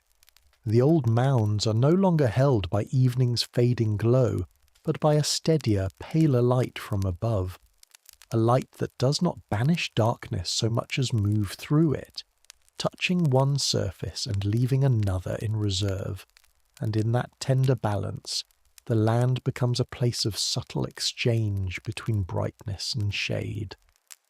Moonlight does not arrive with the fullness of day. It chooses carefully. One side of a mound may receive it and seem almost silvered, while the opposite side remains deep and soft, folded into dark. A branch high above may catch the light along its upper edge, turning for a moment into a fine pale line, while the lower boughs keep their inward quiet. The ground itself seems to breathe in these shifts, giving back a faint sheen where the light settles and holding close a velvet dimness where it does not. Quietly, the landscape becomes layered in a new way, not by added sound or movement, but by the gentle distinction between what glows and what recedes. If you were standing there now, not close enough to disturb anything, only near enough to feel included in the hush, you might notice first how soft the moonlight is on grass. It does not sharpen every blade. Instead, it gathers lightly over the surface, making the ground appear washed and calm, as though a thin veil of brightness had been laid across it. The tips of the grasses seem to hold the light differently from the roots, so that the field has depth even in stillness. Some places gleam faintly, others remain matte and hushed. The eye drifts easily over these variations, soothed by how little insists on itself. It is said that the old places show another side of their nature under moonlight, not because they become more active, but because the light reveals their quiet forms with a different tenderness. In daylight, a mound may be clearly arise in the ground. At night, under the moon, it becomes more composed than descriptive. Its contour matters more than its details. A low bank can look almost fluid where the moon touches it. A higher slope can seem sculpted out of silence itself. Nothing is dramatic, yet everything feels inwardly alive. The mounds respond especially well to this kind of light because their shapes are patient. Moonlight favours rounded forms. It lingers on them, glides over them, and leaves them with a calm luminosity that seems to come from within as much as from above. A broad rise in the field may carry a pale band along its back while the lower earth remains shadowed, giving the whole shape a sense of quiet breathing. A smaller mound might catch only one gentle patch of light near its crown, enough to make it seem watchful without any strain. These are small transformations, but they alter the whole mood of the land, and the trees, standing near or beyond the old places, take part in this exchange with their own distinctive grace. Moonlight among branches is never still in quite the same way as moonlight on open ground. It breaks, filters, and reforms. Where leaves remain, the light passes through in scattered flecks, shifting as the night air barely stirs them. Where branches are bare or lightly spread, the moon outlines them with delicate precision, drawing pale threads against the dark sky. A tree beside a mound can cast a soft tracery over the slope, not enough to obscure it, only enough to add another pattern to the hill's calm surface. The result is not contrast in any harsh sense, but companionship between forms, rounded earth, branching silhouette, and the white hush of light resting over both. There is a peculiar gentleness in the way moonlight handles distance. The farther parts of the landscape do not disappear, yet they lose sharper separations. A line of trees beyond the nearest field becomes one quiet mass, with a few pale edges where the moon touches upper branches. A path, if it lies in the open, may shine faintly in places and vanish entirely in others, as though the light were guiding the eye in intervals rather than revealing everything at once. This partialness is deeply restful. The land does not surrender all its detail. It keeps enough back to remain peaceful. Over time, such nights must have taught people to see the countryside less as a fixed arrangement of objects and more as a living pattern of appearances. Under moonlight, nothing looks quite the same from 1 hour to the next. As the moon rises, angles shift. A mound that was mostly in shadow now receives a brighter wash across its upper side. A dark patch beneath a tree softens and moves. A pale strip along the ground widens, narrows, and changes direction so gradually that only patience notices. The old landscape, usually so composed, begins to seem quietly responsive, not by moving itself, but by allowing the light to move across it like thought. This interplay can feel almost like a conversation, though a very quiet one. The light offers itself. The land receives. One slope reflects back a cool gleam. Another keeps to shadow. A branch interrupts the brightness and turns it into pattern. An open stretch of field takes the light in full softness and lets it rest there. Nothing competes. Nothing rushes. The whole countryside seems to collaborate in stillness, each form giving the moonlight just enough to work with, and no more than that. If you imagine lying down now, with the night overhead and the old hills somewhere nearby in the dark, and this dance of light and shadow becomes even more soothing. The mind no longer tries to fix every shape in certainty. It begins instead to accept the world as layered, partial, and beautifully restrained. A pale contour appears, then softens. A branch line darkens against the sky, then fades as the eye relaxes. The field brightens faintly under an opening in the clouds, then returns to deeper hush. The listener is not being shown a scene in full. Quietly, the land is being revealed in breaths. Moonlight also changes the feeling of the unseen ways through the countryside, not by exposing them directly, but by giving the ground a subtle order of emphasis. One stretch may seem touched more lightly, another left in velvety reserve. A bend in the land may hold a calmer brightness than the space beside it. The eye cannot always say why these differences matter, only that they do. In this way, the old places remain true to themselves even in illumination. They are not exposed, they are suggested. The moon does not break the mystery of the landscape, it refines it. And there is reflection in this kind of seeing. A person who spends enough quiet time under moonlight begins to understand that beauty does not always lie in fullness of view. Sometimes it lies in what is half shown and gently withheld.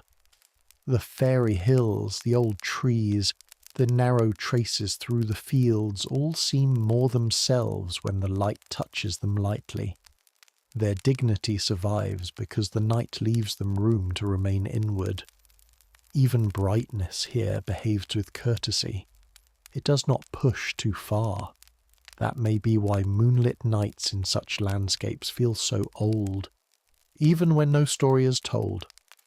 They return the land to a simpler balance. The daytime world of names, tasks, and distances fades.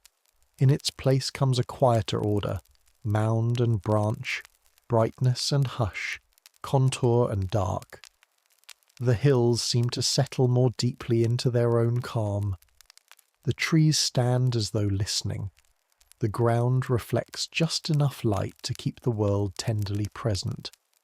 Everything is slowed to the pace of looking, so the subtle dance continues across the countryside. Moonlight drifts over the curves of earth. Darkness gathers under branches and along the lower folds of the land. Pale glimmers touch what they will and then pass on. The old mounds, the patient trees, and the sleeping fields receive it all without resistance. Their beauty lies not in display, but in this quiet agreement between form and light, this presence and reserve. And as the moon lays its soft brightness across the hills, another feeling begins to gather with it, an even deeper sense of distance and nearness at once, as though the night were preparing to reveal how stars far above the land still seem to belong to the fairy hills below. And as the moon goes on laying its soft brightness across the hills, and the land settles into that deep silvered quiet where every shape seems both near and far at once, the old countryside begins to feel whole in a final way. Not finished exactly, because nothing here truly comes to an end. The hidden world does not close its doors with the night, nor does the visible world fully withdraw. Instead, everything continues in its proper rhythm. The mounds keep their patient curves beneath the dark. The inward ways remain laid through the land in silence. The old trees stand in their places of care. Beneath the ground, cool water continues its unseen passage, and within and among all of this, the guardians of the hidden world remain attentive, preserving the balance that has always belonged to these places. It is said that such guardians do not watch in the manner of sentries upon a wall. Their vigilance is quieter than that, more deeply woven into the land itself. They do not need to announce their presence in order to keep it felt. The old hills are tended simply because their inward life continues to be held. The boundaries between what is entered and what is only honoured remain clear, not through force, but through constancy. Over time, that constancy becomes its own kind of protection. A place remembered for long enough begins to protect itself through memory alone. If you linger here in thought a little longer, letting the night fields remain around you, you may feel how everything that has gathered through these hours belongs to one continuous hush. The mounds do not stand apart from the secret ways. The secret ways do not stand apart from the springs below or the old trees above. The moving air, the The listening silence, the moonlit dark, the stones resting low in the grass, the sense of hidden dwellers near at hand, all of it forms one quiet order.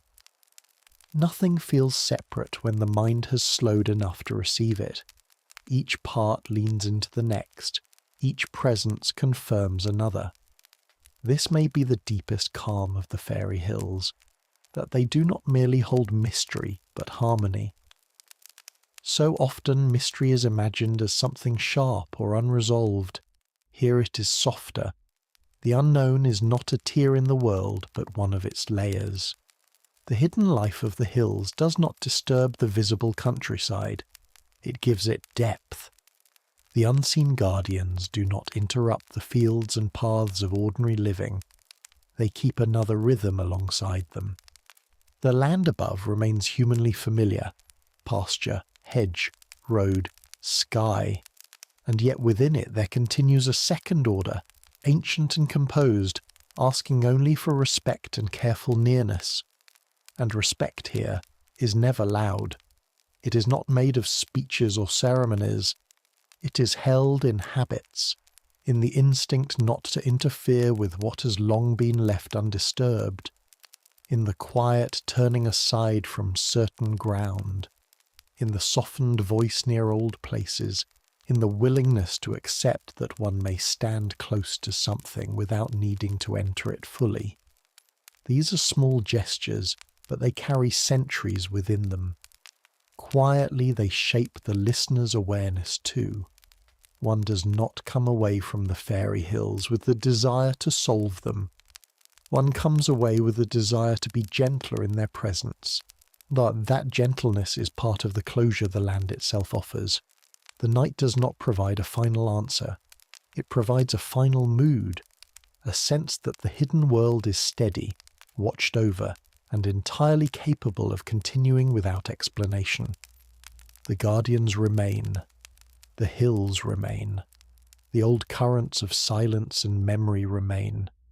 The listener does not need to stay awake to preserve them. They will go on through the deep hours, through the fading of moonlight, through the first paling of dawn, through all the seasons that return to these places one after another with patient hands. Imagine now the countryside resting under its fullest night. The moon has climbed higher, or drifted behind a thin veil of cloud. The mounds are quieter than ever, not because they have receded, but because they are so entirely themselves. The fields lie in long, calm reaches. The trees keep their dark poise against the sky. The unseen water below continues with no need of witness. Somewhere, perhaps, the hidden guardians maintain their old attentiveness, not urgently, only faithfully, as they always have. The whole landscape seems to breathe without effort, and within that great breathing stillness, the listener's place becomes simple. You're not required to understand every custom of the old land. You're not required to see what remains unseen. It is enough to notice the hush, the nearness, the enduring rhythm. It is enough to feel that some places invite reverence not through grandeur, but through their ability to remain quietly alive across centuries. The fairy hills of Ireland have endured not because they demanded attention, but because they inspired a kind of listening that people chose again and again not to forget. Over time, that choice became part of the land. The mounds remember because they were remembered. The hidden ways continue because they were not carelessly crossed. The guardian trees endured because they were spared. The wells and springs remained inward places because they were approached with a certain stillness of heart. Even the shadows and moonlight, the silence between sounds, the shape of the night itself, these seem gathered into one long tradition of awareness. A countryside can be shaped by reverence just as surely as it is shaped by rain or stone. Quietly, the fairy hills teach this, and perhaps that is why they remain so restful to imagine. They belong to a world in which not everything must be possessed, a world in which attention can be slow and mystery can be gentle. A world in which hidden life is not a cause for alarm, but a reminder that the earth is older, deeper, and more inward than it first appears. The guardians of that world do not ask for fear, they ask for space. They ask for patience. They ask, in the softest way possible, to be left within their own enduring order. So the night deepens, and the land goes on. The hills keep their shapes under darkness and under starlight. The remembered names remain folded over them like old cloth, worn smooth by generations of use. The invisible roots between one inward place and another are still there, though no eye follows them now. The guardians keep watch without strain. The hidden waters pass below. The silence opens and closes around the smallest distant sounds. Everything continues with the ease of what has done so for a very long time, and the listener, having drawn close in thought to these old places, may begin to feel a similar easing within. The mind no longer presses forward. It rests. It lets the landscape remain layered, calm, and unbroken. The need to know gives way to the quieter gift of presence. You are here only long enough to notice, to honour, and to drift gently onward. The hills do not ask more than that. Their rhythm is patient enough to hold your awareness lightly and then release it back into rest. It is said that some places are most truly known when they are not disturbed. The fairy hills are like that. Their life continues best under courtesy, under silence, under the soft regard of those who pass near without trying to claim what lies within. And so they remain, night after night, year after year, holding the hidden world in calm vigilance, preserving its old balance beneath grass, beneath moonlight, beneath memory itself. Now the fields are still. The mounds are quiet. The old guardians keep their inward watch. Nothing needs to be added. Nothing needs to be stirred. The land is complete in its patience. And as sleep begins to draw closer, as gently as mist settling over low ground, the fairy hills remain where they have always remained, undisturbed, attentive, and softly alive in the dark.